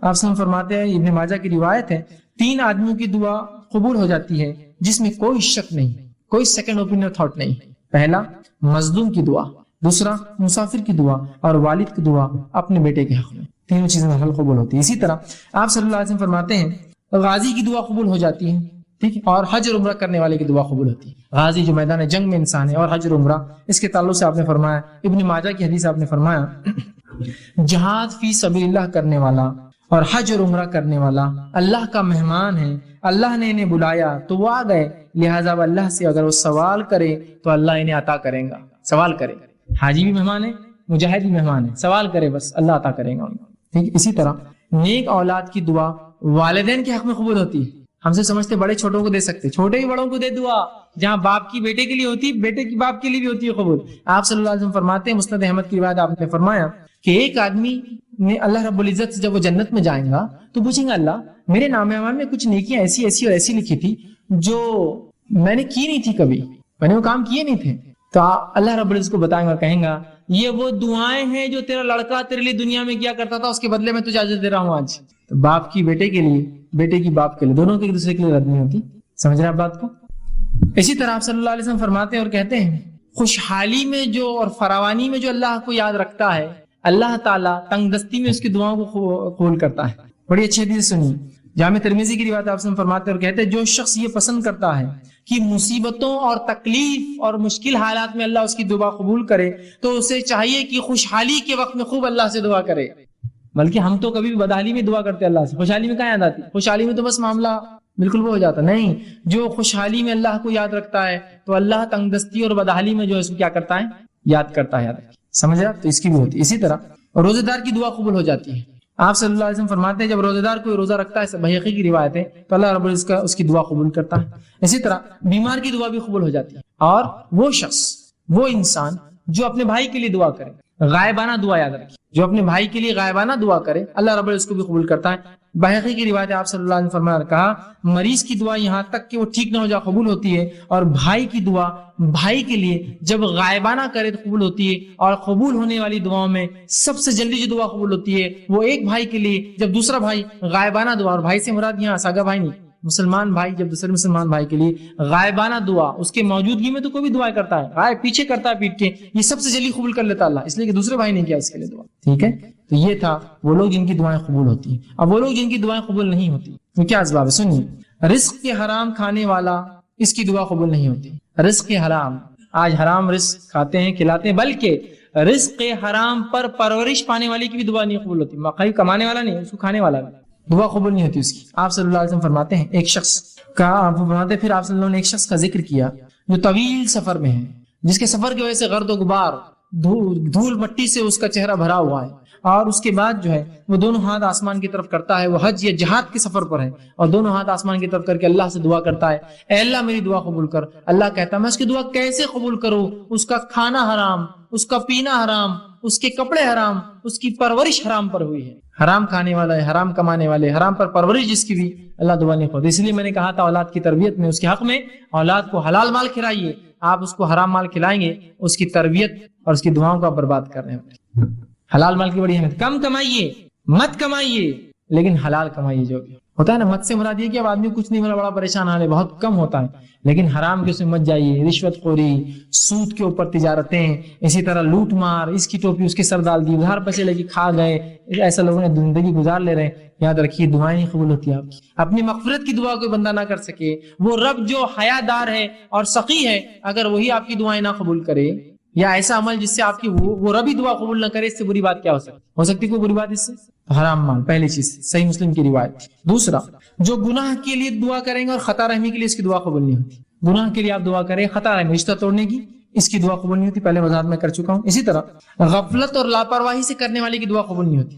دل اس کا دعا میں نہیں, ادھر دیکھ رہا ہے, ادھر دیکھ رہا ہے, ادھر سوچ رہا ہے, ایسی شخص کی دعا قبول نہیں ہوتی. پہلے میں نے حدیث آپ کے سامنے رکھ دی. اسی طرح زانی کی دعا قبول نہیں ہوتی, یاد رکھیے, جو زنا کرتا ہے زانی کی دعا قبول. اور زبردستی حاکم اگر اپنے محکوم سے ٹیکس وصول کر زبردستی, تو ویسے حاکم کی دعا قبول نہیں کرتا اللہ تعالیٰ. آپ صلی اللہ علیہ وسلم نے فرمایا کہ سوائے زانیہ کے اللہ سبحانہ تعالیٰ ہر روز لوگوں کو معاف کرتا ہے, جو سوال کرتے رات میں انہیں عطا کرتا ہے, لیکن سوائے زانیہ کی جو اپنے زنا کے ذریعے دوسروں کو سیراب کرتی ہے, دوسرے لوگوں کو خوش کرتی ہے. زانیہ سے مراد زانیہ عورت بھی اور زانیہ مرد بھی, یاد رکھیے, ٹھیک, وہ سیراب کرتی ہے. اور زانیہ عورت کا لفظ اس لیے ہے حدیث میں, اس لیے کہ اس زمانے میں سے عورتیں زنا کرتی تھی, مطلب اس طرح کی کام کرتی تھی کہ لوگ آ کر اس سے فائدہ اٹھاتے ہیں, حالانکہ وہ ایک زنا کر اور یہ, لیکن آج کل مرد بھی ایسی تجارتیں کرتے ہیں, ایسے بزنس کے نام پہ چل رہے ہیں, زنا کرتے ہیں, وہ ان کا کام ہوتا ہے. ٹھیک ہے, تو ایسے شخص کی اللہ دعا قبول نہیں کرتا. اور زنا کو آج امت مسلمہ نے عام سمجھ لیا ہے, معمول سمجھ لیا ہے, فیشن سمجھ لیا ہے, زندگی جینے کا طریقہ سمجھ لیا ہے, اور اس کے لیے پوری زندگی اس کا وقت اور توانائی لٹاتا ہے. یعنی فیشن سمجھ لی لوگوں نے, اس شہر سے اس شہر گھومنے جاتے تو زنا کے لیے جاتے ہیں, بولنے کی ضرورت نہیں مجھے. اور مانگتے ہو پھر اللہ سے مصیبت میں, کہاں سے اللہ مدد کریں گے تمہاری, کہاں سے مدد؟ ہم نے خود راستے بند کیے دعاؤں کے, اللہ نے نہیں کیا, اللہ نے دینے بیٹھا ہی, یاد رکھیے, ہر روز بیٹھا ہے, ہر گھڑی دینا چاہتا ہے. ٹھیک ہے, یہ طبرانی کی روایت تھی. اسی طرح جو قوم امر بالمعروف اور نہی عن المنکر کا کام روک دیتی ہے, اچھائی کا حکم نہیں دیتی, برائی سے روک جاتی ہے, اور فرائض پہ عمل نہیں کرتی, اللہ ایسی قوم کی دعا بھی نہیں سنتا. اس کے تعلق سے جامع ترمذی کی روایت آپ نے فرمایا, بڑی مشہور حدیث آپ نے فرمایا, اس ذات کی قسم جس کے ہاتھ میں میری جان ہے, تم امر بالمعروف نہی عن المنکر کرتے رہو, ورنہ ان قریب اللہ تم پر اس طرح سے عذاب نازل کریں گا, پھر تم اس سے دعائیں کرو گے, تمہاری دعائیں قبول نہیں کی جائیں گی. جو فرائض کو چھوڑنے والے ہیں, اچھائی کا حکم دیتے, برائی سے نہیں روکتے, ان کی دعائیں بھی قبول نہیں ہوتی. تو یہ وہ چند اشخاص تھے جن کی دعائیں قبول نہیں ہوتی. اب وہ کام جو دعاؤں میں جائز ہے, اس کے آداب ہے, کچھ بس رکھ دیتا ہوں. کسی شخص کی درخواست پر کسی آدمی کے نام لے کے دعا کرنا جائز ہے.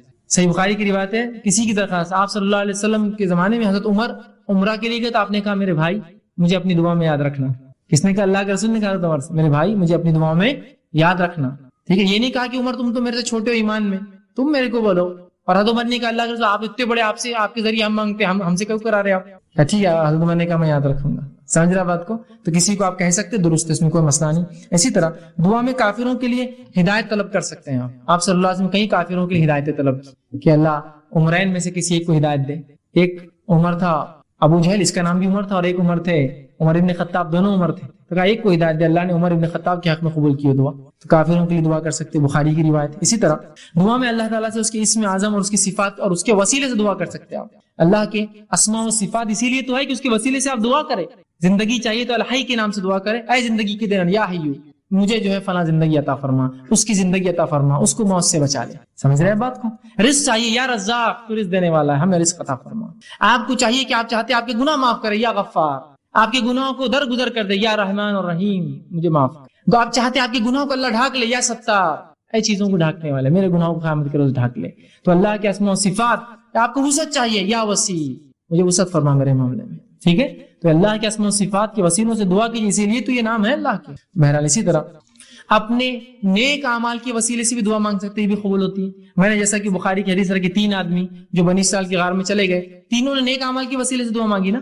کیا تینوں نے کہا نہیں ہم اپنے قوم کے نبی جو انتقال کر گئے ان کے وسیلے سے مانگیں گے، اپنے قوم کے پیروں فقیروں سے مانگیں گے، خود کے وسیلے سے مانگی تینوں نے دعائیں، ٹھیک ہے. تو اپنے وسیلے سے، بخاری کی روایت. اسی طرح زندہ نیک آدمی سے دعا کروانا جائز ہے. کوئی زندہ نیک آدمی بول بھی سکتے دعا کرو، اور کروانا مطلب وسیلہ لینا کہ دیکھیے آپ میرے لیے دعا کریں اور میں نیک سمجھتا ہوں آپ کو اور میں بھی دعا کروں گا، لیکن میں آپ کے نام آپ کے وسیلے سے دعا کروں گا اللہ سے.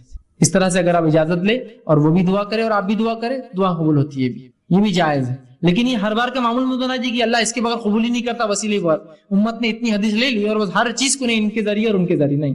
یہ تو کچھ کئی چیزوں میں سے ایک سبب ہے کہ آپ کسی کو نیک سمجھتے ہیں تو اس کو مسئلہ بتائیے، خود بھی دعا کرے. یہ نہیں کہ آپ بری ہو گئے نہیں انہوں کر رہے دعا، وہ بھی دعا کرے، تو یہ بھی جائز ہے، ایسا کروایا جا سکتا ہے، ٹھیک. اسی طرح وہ کام جو دعا کے اندر منع ہے، بس یہ آخری بات ہے، دعا میں اشعار پڑھنا اور پر تکلف الفاظ استعمال کرنا منع ہے. اشعار شعر شاعری مطلب بالکل طرز میں دعا پڑھتے نا، فلاں فلاں فلاں فلاں فلاں وہ چلتے رہتا. کچھ لوگوں کا بالکل ایک ٹیپ چلتا ہو شاعری اور فلاں اور فارسی شاعری کے اندر دعا کرنا، اور پر تکلف الفاظ، بہت ہی تکلف ایسے الفاظ کی پیچھے والے خالی دیکھ رہے دوسرے کو کیا کر رہا بول کری، یہ دعا ہے اس کی پر تکلف الفاظ، ٹھیک. یہ درست نہیں، بخاری کی روایت ہے. اسی طرح ابن ماجہ کی روایت ہے، آپ صلی اللہ علیہ وسلم فرمایا کہ دعا میں غیر ضروری باتیں کرنا منع ہے. غیر ضروری باتیں کہ جنت ہونا، یہ ہونا، اس میں فلاں ہونا، بس جنت کا سوال کیجیے، جہنم سے نجات کا سوال. اسی طرح اپنے گناہوں کی جو دنیا میں سزا مانگنے کی دعا کرنا یہ منع ہے کہ آپ اللہ سے ایسی دعا کریں. صحیح مسلم کی روایت ہے، ایک صحابی نے ایک دعا کی اللہ میرے گناہوں کی سزا مجھے دنیا میں دے دے، اور وہ بیمار پڑ گیا. آپ صلی اللہ علیہ وسلم ان کی عیادت ہوئے، کہا تو نے کیا کیا ایسا؟ تو کہا اللہ کے رسول میں نے ایک دعا کی اللہ میرے گناہوں کی سزا دنیا میں دے. تو کہا کیا تیرے میں اتنی طاقت ہے جو دنیا میں گناہ کی سزا تو بھگت سکے؟ کہا تو نے یہ دعا کرنا تھا ربنا آتنا فی الدنیا حسنۃ، اللہ دنیا بھی آسان کر، وفی الآخرۃ حسنۃ، آخرت بھی آسان کر، وقنا عذاب النار، آگ کے عذاب سے بچا. کہ انہوں نے ایسی غلط دعا کی کہ ان کو بخار چڑھ گیا تھا، اللہ نے قبول کی، ان کو اس کی بدلہ مل رہا تھا، تو پھر انہوں نے دعا کی بخار چلا گیا. تو اپنے لیے دنیا میں میرے کو دے دے بول کر نہیں کرنا چاہیے. اللہ ہو گیا مجھ سے گناہ معاف کر، نہیں اللہ میرے کو سزا دے دنیا میں جتنے میں نے کی، کہاں سے بھگت سکیں؟ کئی زندگیاں میں لائیں گے تو نہیں بھگت سکتے ہم، ٹھیک. تو معافی طلب کیجیے، یہ سب سے طریقہ. اسی طرح ابو داؤد کی روایت ہے، اپنے لیے، اپنی اولاد کے لیے، اپنے جو ہے خادموں کے لیے اور اپنے مال کے لیے بددعا کرنا منع ہے. اپنے لیے، اپنے بیوی بچوں کو بددعا دے رہے، آپ اپنے مال کو برا بھلا کرے، اپنے غلاموں کو برا بھلا کرے، بددعا دے رہے، منع ہے. اس سے آپ نے ابو داؤد کی روایت میں روکا. اسی طرح بخاری کی روایت ہے، موت کی دعا کرنا درست نہیں ہے. آپ یہ دعا کر سکتے ہیں اللہ اگر موت میرے لیے بہتر ہے تو موت دے، زندگی بہتر ہے تو زندگی دے، لیکن آپ یہ نہیں کہتے اللہ مجھے موت دے دے. بہت سی عورتیں ہوتی ہیں کچھ ہوا نہیں ہوا، اے اللہ اٹھا تو بھی لے میرے کو، اے اللہ اٹھا تو بھی لے میرے کو، بس ہر تھوڑی دیر کو اٹھا تو بھی لے میرے کو. مطلب آپ موت کی نہیں کر سکتے، یہ دعا نہیں کرنا چاہیے، ٹھیک. اسی طرح ہوتا ہے بہت سی بار انجانے جانے میں لوگ بددعائیں دیتے ہیں، جیسا اولاد کو نہیں دینا چاہیے، بچوں کو نہیں دینا چاہیے، اس لیے کہ آپ صلی اللہ علیہ وسلم نے فرمایا، وہ جو حدیث تھی پہلی میں پھر دوہرا دیتا ہوں، اولاد، اپنے خادم، غلاموں کو، بچوں کو بددعا نہیں دینا. آپ نے فرمایا، دیکھیے کیا فرماتے ہیں، اپنی جانوں، خود کو، اپنی اولاد، اپنے خادموں اور اپنے مالوں کے لیے بددعا نہ کرو کہ تمہاری زبان سے ایسے وقت کوئی بددعا کے کلمات نہ نکل جائے جس وقت اللہ سے قبول کر لے. تو عورتیں بھی ہوتی بہت سی بار بددعائیں دیتی بچوں کو، ناس پیٹا ہے، یہ تو میرا فلاں ہے، یہ تو ایسے ہے، بددعائیں مت. اس کو کبھی اپنا عام معمول میں بنائیے. اچھے لوگ، انبیاء، صلحاء کبھی بددعائیں نہیں دیتے، ورنہ ہمارے پاس تو ایک معمول ہو گیا نا، بچوں کو مائیں بددعا دیتی، کچھ بھی بددعائیں دے رہی.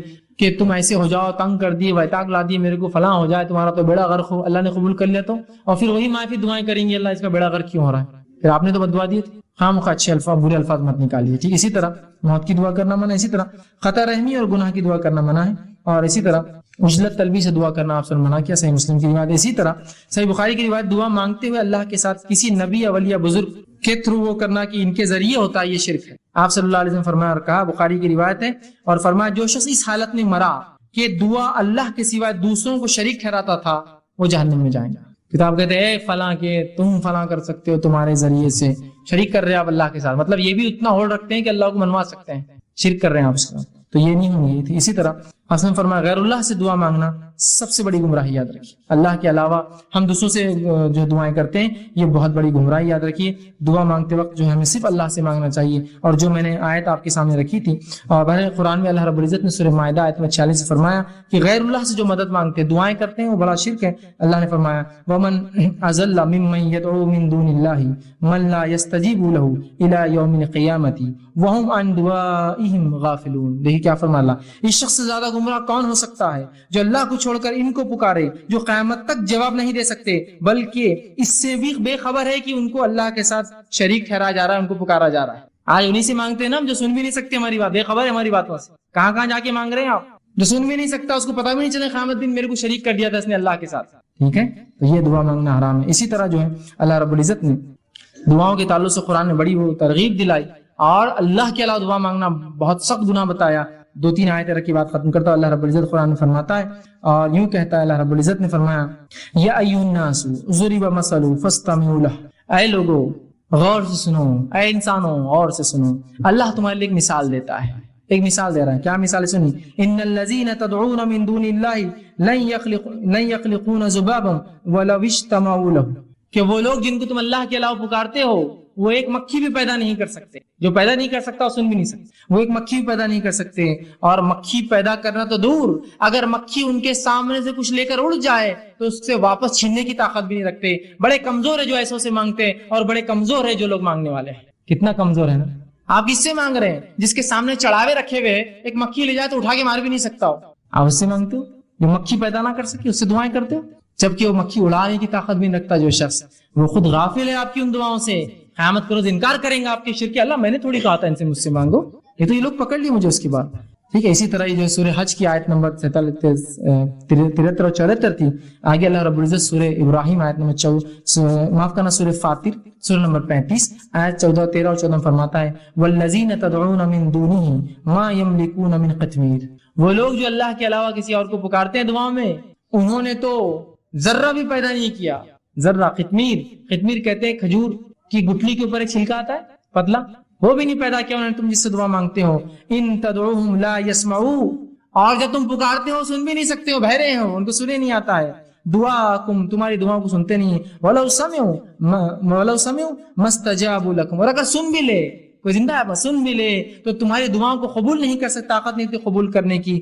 آگے فرمایا وَيَوْمَ الْقِيَامَةِ يَكْفُرُونَ بِشِرْكِكُمْ، اور تمہارے اس عمل، اس شرک سے انکار کریں گے روز قیامت. اللہ ہم نے نہیں بولا تھا ان کو ہم سے مانگو، یہ بعد والے ہم کو پکڑ لیے، تو اپنے شرک کا انکار کریں گے جو تم لوگوں نے کیا. وَلَا يُنَبِّئُكُمْ مِثْلُ خَبِيرٍ، اور فرماتا ہے حقیقت حال کہ ایسی صحیح خبر تمہیں خبردار کے سوا اور کوئی نہیں دے سکتا. مطلب اللہ کے رسول جو بتا رہے ہیں ان پر ایمان لاؤ، یہ مشرکین کے لیے تھا، لیکن افسوس آج مسلمان اسے پڑھیں. اسی طرح سورہ نحل سورہ نمبر 16 آیت نمبر 20 اور 21 میں اللہ نے فرمایا والذین تدعون من دون اللہ لا یخلقون شیئا وهم یخلقون، تم اللہ کے علاوہ جن سے دعائیں کرتے ہو وہ خود پیدا کیے گئے ہیں، پیدا کرنے والے نہیں ہیں.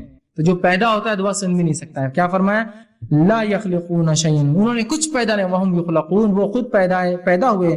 امواتا غیر احیاء، وہ مردہ ہے، زندہ بھی نہیں جن سے تم مانگ رہے ہو. آج ہے نا ہمارا حال تو یہ مردوں سے مانگ رہے آج. سوچتے ہیں کہ ہم سمجھے اللہ سنتا نہیں تو مردوں کی سنیں گا، تو کہا امواتا غیر احیاء، کہ وہ مردہ ہے زندہ بھی نہیں. احیاء وما یشعرون ایانا یبعثون، اور دوبارہ اٹھنے تک ان کو معلوم بھی نہیں ہوگا قیامت تک تم نے کیا کیا مانگا ان سے.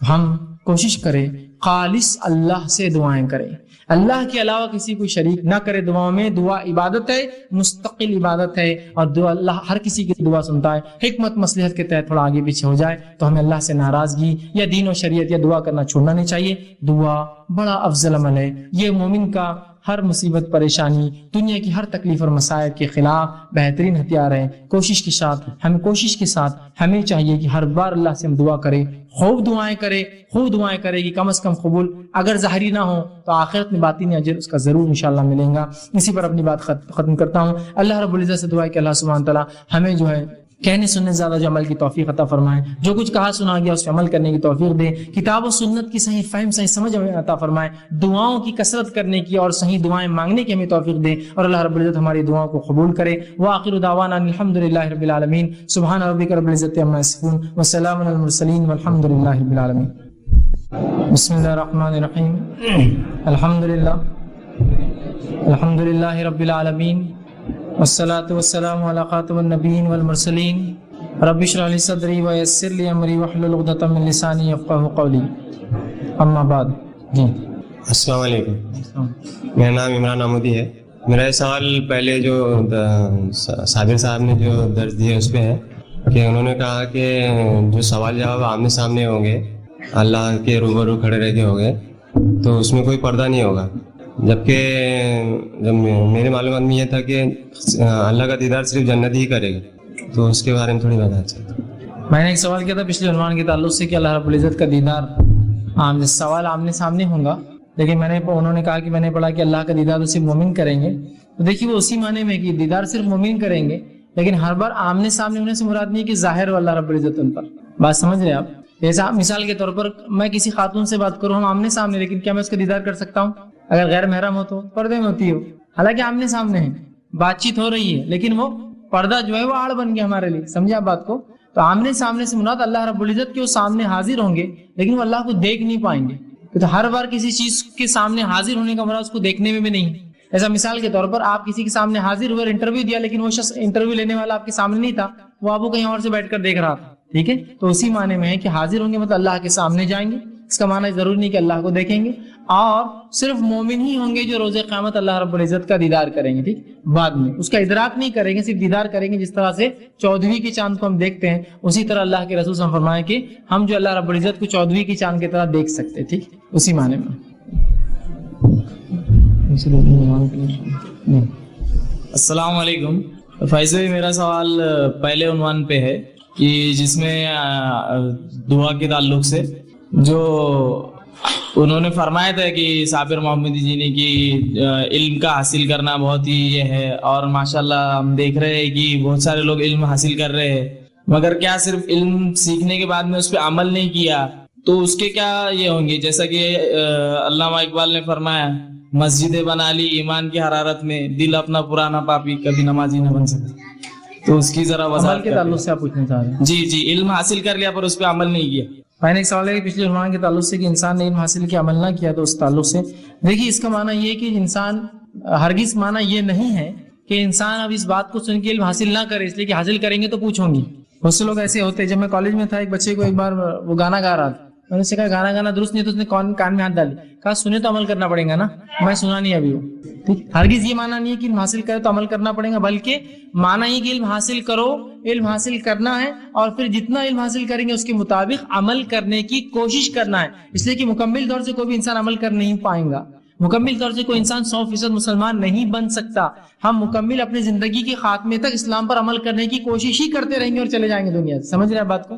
تو لہذا اس کا معنی یہ کہ علم خوب حاصل کرو تاکہ شرک بدعت خرافات برائی سے بچو, اور اس کے بعد جتنا علم حاصل کیا کوشش کرو کہ جتنا ہو سکتا اس پر عمل کو, خطا انشاءاللہ معاف ہو جائیں گے.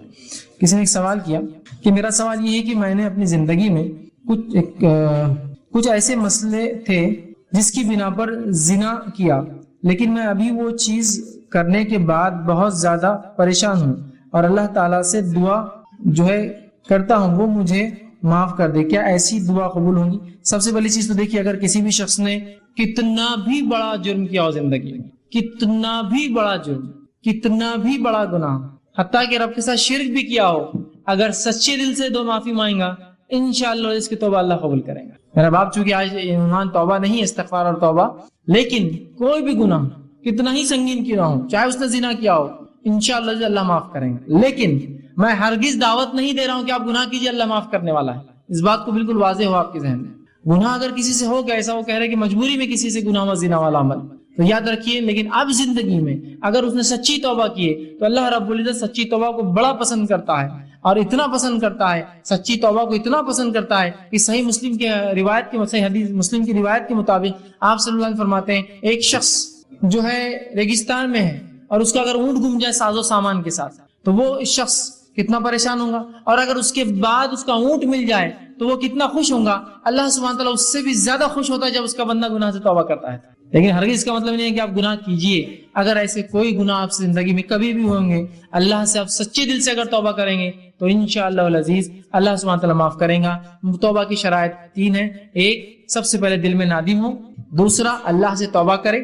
تیسرا، وہ عمل کو کبھی نہ کرے. اور اگر انسانوں کا معاملہ ہو تو چوتھا، اس انسان سے معافی مانگے. تو اگر یہ معاملہ اللہ کے ساتھ ہے آپ کا تو آپ اللہ سے توبہ کرے، آئندہ یہ عمل نہ ہونے دے. اور اس کے بعد جس شخص کے ساتھ یہ عمل ہوا اگر اس سے معافی مانگنا مناسب ہے تو ٹھیک ہے، نہ تو بہرحال اس میں کوئی حرج نہیں ہے. لیکن چونکہ وہ بھی گناہ گار ہے اس معاملے میں، ٹھیک. لیکن اگر بہرحال اب وہ معاملہ ہو چکا ہے، اگر اس سے معافی مانگنے سے معاملہ اور بڑھ سکتا ہے تو پھر مت کیجیے، اس لیے کہ پھر اس طرف آپ جائیں گے، ٹھیک. تو لہٰذا آپ اللہ سے معافی مانگیں انشاءاللہ عزیز. اللہ تعالیٰ آپ کی یہ دعا، چونکہ مغفرت کی دعا یہ بھی بہرحال ایک دعا ہے، جو توبہ ہم کرتے ہیں دعا ہے، اللہ اس کو قبول کرتا ہے.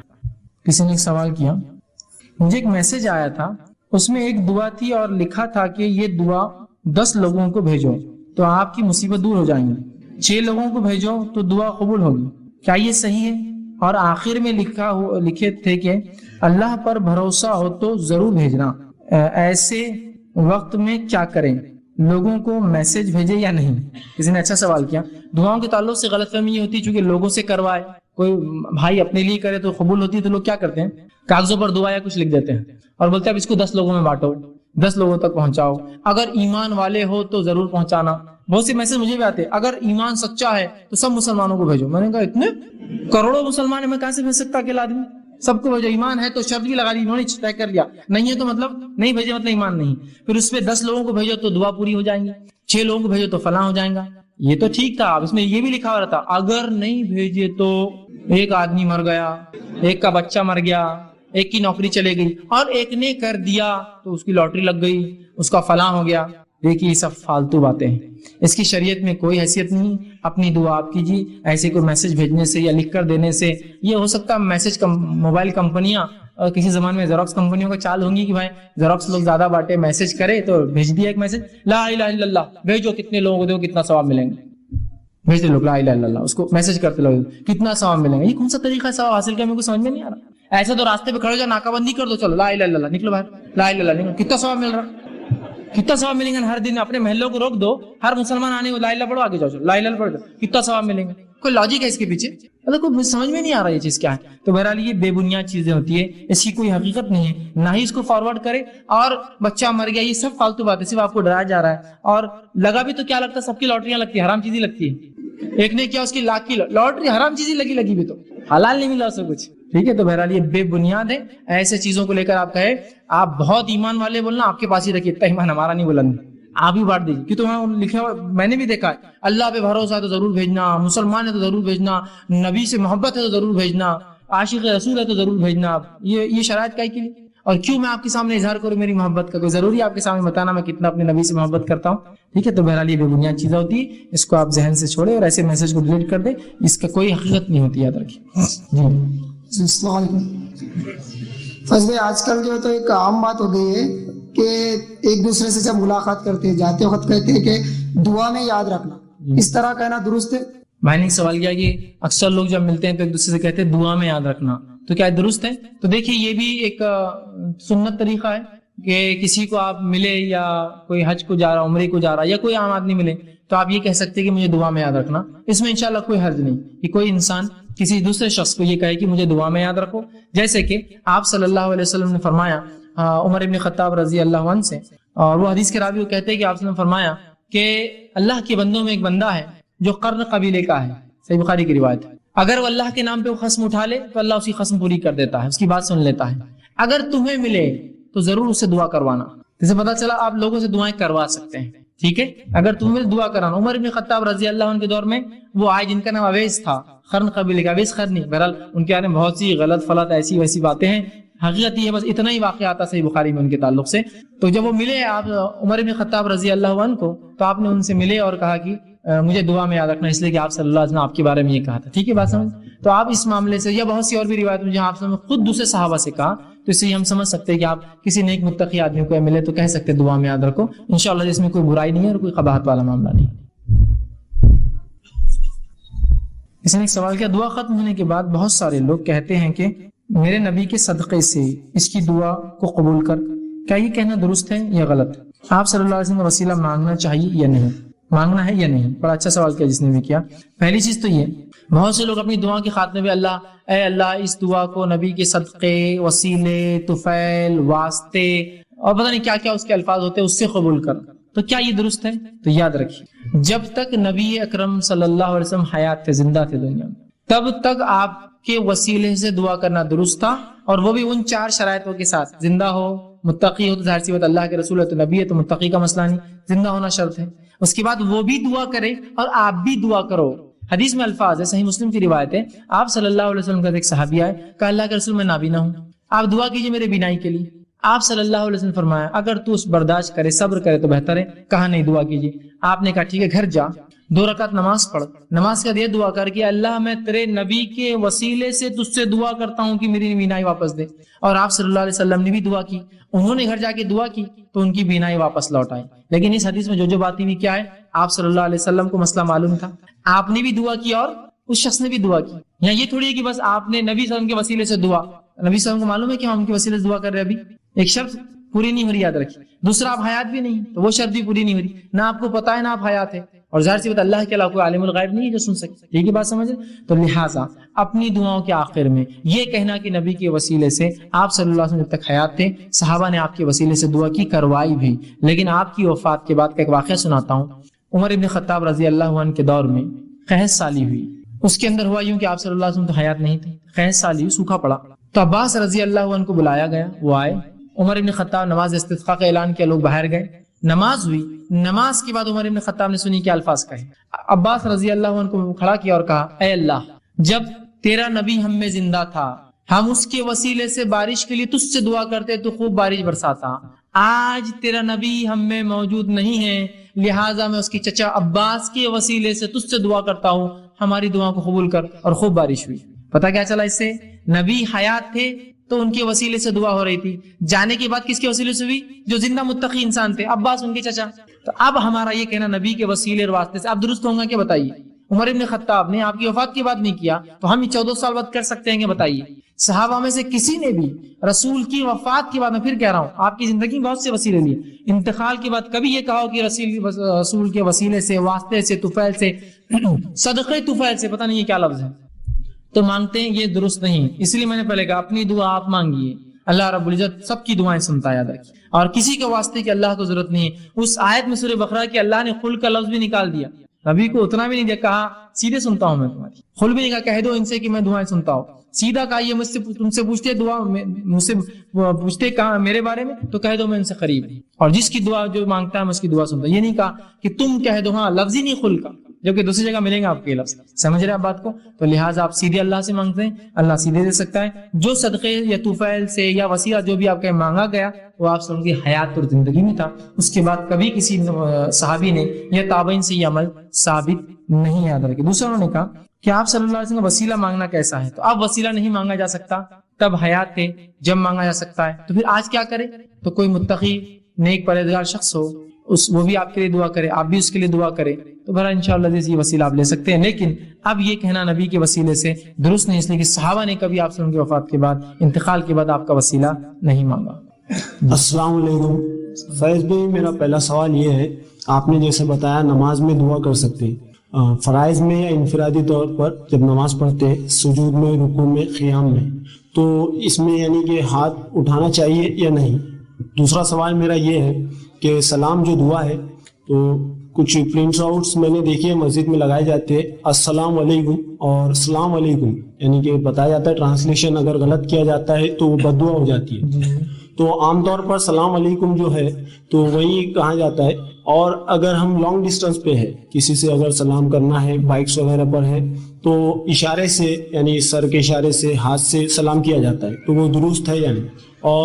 اور میرا ایک سوال ہے, اگر تلاوت کرتے ہیں تو جو سجود کی آیت آتی ہے تو امیجیٹلی سجدہ کرنا چاہیے, کیونکہ بعض اوقات اگر آپ ایسے اوقات میں تلاوت کر رہے ہو جو حرام ہے, سجدہ حرام ہے, جیسا زوال کا وقت ہے, تو ایسی کنڈیشن میں کیا کرتے ہیں؟ بھائی کے پہلے دو سوال عنوان سے متعلق میں پہلے ان کا جواب دے دیتا ہوں. سب سے پہلی چیز تو یہ, انہوں نے کہا کہ جب نماز فرض و نفل ہو, ہم سجدے, رکوع, قیام میں دعا کریں تو کیا ہاتھ اٹھا کر کریں گے؟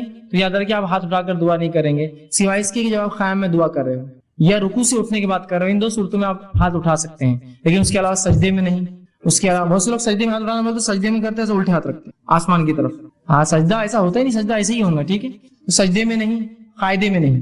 آپ اگر دعا کریں اور قیام میں ہیں امام, اور یا پھر اپنی انفرادی پڑھ رہے ہیں, تو آپ ہاتھ اٹھا کر سکتے ہیں اپنا سورہ فاتحہ زمین سورہ کے بعد, یا اس کے علاوہ سمیع اللہ لمن حمیدہ جب بولتے ہیں آپ اٹھتے ہیں تب آپ کر سکتے ہیں, اس لیے کہ یہ دو موقع پہ آپ سے ثابت ہے آپ دعا کرتے تھے, ٹھیک. اس کے علاوہ باقی اس میں ہاتھ اٹھانا آپ کو نہیں دعا کے اندر, ٹھیک. یہ آپ کا بہرحال پہلا. دوسرا آپ نے کہا کہ سلام کے تعلق سے ہوتا ہے کہ لوگ السلام علیکم, تو مسجد میں لکھتے چونکہ سلام دعا ہے کہ اس کے غلط معنی ہونے سے کیا کیا ہو سکتا ہے, السلام علیکم تو تم پر موت ہو, مختلف چیزیں بہرحال ہوتی ہیں, اس کا کیا ہے. تو دیکھیے سب سے پہلی چیز تو یہ, ہم کوشش کریں کہ سلام جیسا ہے ویسا بولنے کی کوشش کریں, لیکن بہت سی بار کیا ہوتا ہے وہ روانی میں چلتا ہے, السلام علیکم, مطلب ایک روانی رہتی, ہر علاقے کا ایک طریقہ رہتا, مقصد اس کا سلام کرنا ہے, لیکن کوشش کریں کہ ہم پورے تلفظ الفاظ پورے ادا کریں السلام علیکم. لیکن ہوتا ہے غلطی ہوتی ہے تو ہم یہاں اس کا انٹینٹ مانا لیں گے, اس کا مقصد کیا. یقیناً کوئی آدمی کسی کو قتل کرنے کی بدعا نہیں دیتا ہے یا اس طرح سے نہیں کرتا ہے, ٹھیک. جیسے کہ آپ صلی اللہ علیہ وسلم کے دور میں کچھ یہودی تھے, جب وہ آپ صلی اللہ علیہ وسلم کے گھر سے گزرتے تو کہتے السلام علیکم, تم پر موت ہو.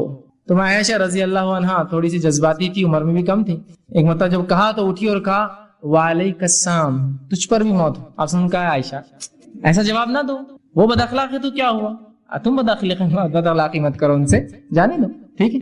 لیکن بہرحال یہاں کسی کا مسلمان کا انٹینٹ دوسرے کو وہ کرنا نہیں ہوتا, سوائے اس کے کچھ لوگ ایسے ہوتے ہیں کہ بھائی یہ یہودی مسلمان ہے, مسلمان کو بھی یہودی کہتے ہیں, اس کو کرو والا سلام جو یہودی آپ لوگ کرتے تھے, ویسا نہیں یاد رکھیے. تو اس کا انٹینٹ دیکھا جائے گا, کوشش کرے کہ السلام علیکم آپ پورا اس کو اپنے جیسا اس کا حق ہے ویسا کوشش کرے, لیکن اس کے علاوہ بدل بھی جائے تو میں سمجھتا ہوں اس کی نیت لی جائیں گی, نہ کہ اس کا جو ہے لفظی معنی کیا ہو رہا ہے, ٹھیک.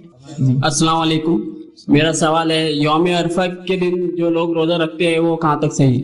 تو بھائی نے سوال کیا یوم عرفہ کا روزہ, تو یوم عرفہ کا روزہ یہ سنت ہے, یاد رکھیے. آپ صلی اللہ علیہ وسلم فرمائے کہ حاجی جب عرفہ کے میدان میں جائے, جو 9 ذی الحجہ ہوتا ہے, تو تم لوگ روزہ رکھو, ٹھیک. اور یہ روزے کی فضیلت یہ بتائی کہ یہ 2 سال کے گناہوں کا کفارہ ہے, اور ایک روزہ جو 9, 10 یا 10, 11 محرم کا ہوتا ہے اس کی فضیلت یہ بتائی کہ وہ 1 سال کے گناہوں کا کفارہ ہے. تو یہ نفل روزہ 2 سال کے گناہوں کا کفارہ ہے.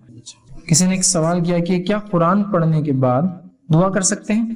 تو دیکھیے ہر نیکی کے بعد دعا کر سکتے ہیں آپ. تو قرآن پڑھنا نیکی عبادت ہے, تو قرآن پڑھنے کے بعد بھی دعا کر سکتے ہیں. ہر نیکی کے بعد, نماز کے بعد نیکی, روزہ پورا دن رہتے تو روزدار کی دعا قبول ہوتی, عبادت میں رہتے, حاجی حج میں جب رہتا پورے دن اس کی دعا قبول ہوتی, مجاہد تو ہر عبادت میں جب بھی آپ ہو دعا کرنے سے دعائیں, تو قرآن بھی عبادت ہے, اس کے بعد آپ دعا کر سکتے ہیں. سر میرا نام سمیر ہے, I am from Bangalore, professional resolution expert.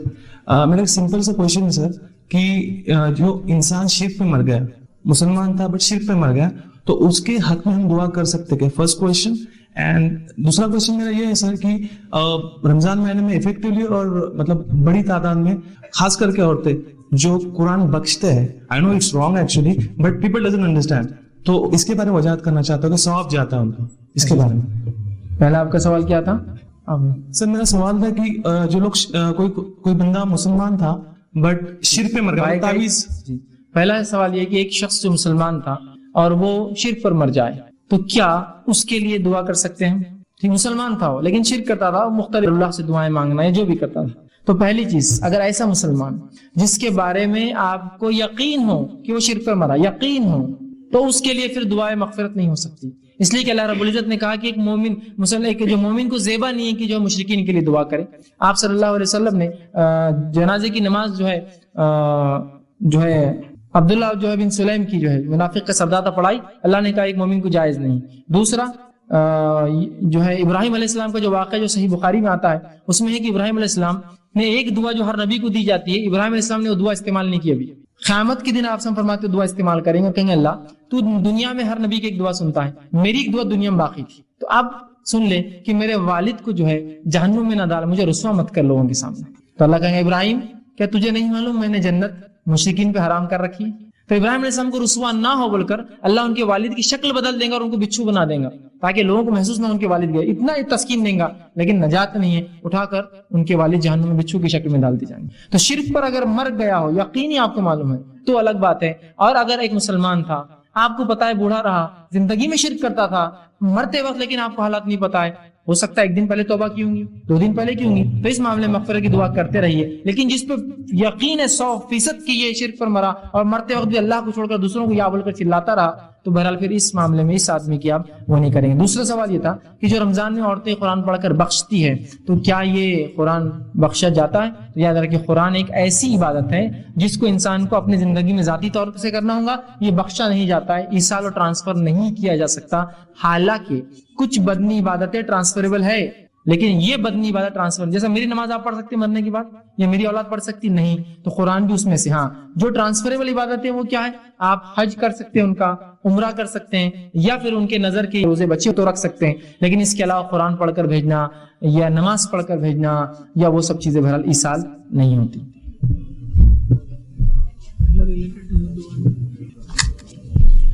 سوال کیا والدین کے خبر پر جا کر دعائیں کی جا سکتی ہیں؟ اگر ہاں تو کون سی دعائیں صحیح حدیث ثابت؟ دیکھیے والدین کی خبروں پر یا کسی مومن کی خبر پر یا قبرستان سے گزرے تو آپ ان کے لیے دعائیں مغفرت کریں، جس کے لیے آپ کو عربی الفاظ کی ضرورت نہیں. اللہ ان کی مغفرت کر، ان پر رحم فرما، ان کی جنت میں جو درجات کو اعلیٰ کر. ٹھیک ہے، تو یہ دعائیں آپ خبر پہ جانے کے بعد جو ہے کر سکتے ہیں. اس کے علاوہ بھی سنت سے بہت سی دعائیں ثابت ہیں. اگر آپ کو سنت سے ثابت مستند دعائیں دیکھنا ہے تو کم و بیش 300 مستند دعائیں جو ہے علامہ قحطانی نے اپنی کتاب حسن المسلم میں جمع کی ہے. کم و بیش 300، اور یہ ماشاءاللہ ہندی، اردو، انگلش تمام بہت سی زبانوں میں آ چکی ہے. وہ پاکٹ سائز کتاب ہوتی ہے، ضرور خریدے، جیب میں رکھیے. اس کو کوئی مستند دعا چاہیے، کوئی مسئلہ ہے، پوری فہرست ہے، کھولیے اپنا پڑھیے اور جیب میں رکھیے، یاد کر لیجیے. اچھا ہے، یاد نہیں ہوتی تو پڑھیے، ہمیشہ جیب میں رکھیے. تو وہ کتاب لے لیں، انشاءاللہ اس میں تمام یہ دعائیں انشاءاللہ آپ کو مل جائیں گی. اگر کسی خاتون جس کے گھر میں اسے پتہ چل جائے کہ ان کے گھر میں حرام مال آتا ہے اور اسے دوسرے کے ذریعے کوئی جگہ نہ، دوسرے کے پاس کوئی جگہ نہ ہو جانے کے لیے، تو اس حال میں وہ کیا کرے؟ دیکھیے عورتیں چونکہ ماتحت ہوتی ہے مردوں کی، اور یہاں حرام مال سے مراد 100% حرام ہے، یاد رکھیے. تھوڑا بہت نہیں، جو ایسا ایک انسان جاب کرتا ہے، تنخواہ بھی آتی ہے اور رشوت بھی لیتا ہے، تو یہ حرام حلال مکس ہے. مکس میں کوئی مسئلہ نہیں، وہاں آپ گمان کریں گے اچھے سے میں کھا رہی ہوں یا پی رہی ہوں. لیکن چونکہ ایک عورت ہے اور اگر 100% بھی اگر حرام آ رہا ہے تو ایک عورت ماتحت ہوتی مرد کے، تو ظاہر سی بات ہے گھر چھوڑ کر نہیں جا سکتی. والد سے گزارشات کر سکتی، چونکہ لڑکا تو ٹھیک ہے بالغ کما لیں گے، لڑکی تھوڑی کر سکتی. تو یہاں وہ مجبور ہے، تو انشاءاللہ عزیز اللہ تعالیٰ اس کی اس کراہت کو دیکھیں گا کہ کس کراہت سے وہ رہ رہی ہے، کہ وہ جانتی ہے 100% باپ کی کمائی، 100% شوہر کی کمائی حرام ہے. اب نکاح ہو گیا، باپ کے ماتحت ہے، شادی نہیں ہوتی، کیا کریں گی؟ کہیں جا کے رہ نہیں سکتی ہے. تو یہاں وہ ہر بار تاکید کریں گی اور صرف اتنا پیسہ استعمال کریں گے اپنے گھر والوں کا جتنا ضرورت ہے، اس سے زیادہ نہیں. سمجھے آپ؟ اس لیے کہ وہ حرام ہے، اس کو پتا ہے. لیکن 100% شرط ہے، جہاں 100% اور عورت ہے تو مجبور ہے اس کو وہیں رہنا ہے دل میں کراہت رکھتے ہوئے. اور جہاں معاملہ مکس ہے تو انشاءاللہ آپ امید کیجیے کہ میں حلال سے کھا رہی ہوں، حلال سے پہن رہی ہوں، اور جو حرام آ رہا ہے وہ اپنے لیے استعمال کر رہے ہیں. السلام علیکم. یہ جو جنگ بدر میں کوئی بولتے 313 صحابی ہے، کوئی بولتے 319 ہے، کوئی بولتے 321 ہے، تو تینوں میں کون سا صحیح ہے؟ دیکھیے جنگی بدر میں جو صحابہ کی تعداد ہے، عربی میں جو لفظ اس کے لیے استعمال ہوتا ہے اس کا معنی ہوتا ہے 311، 313، 315، 317 یا 319 میں سے کچھ تعداد تھی.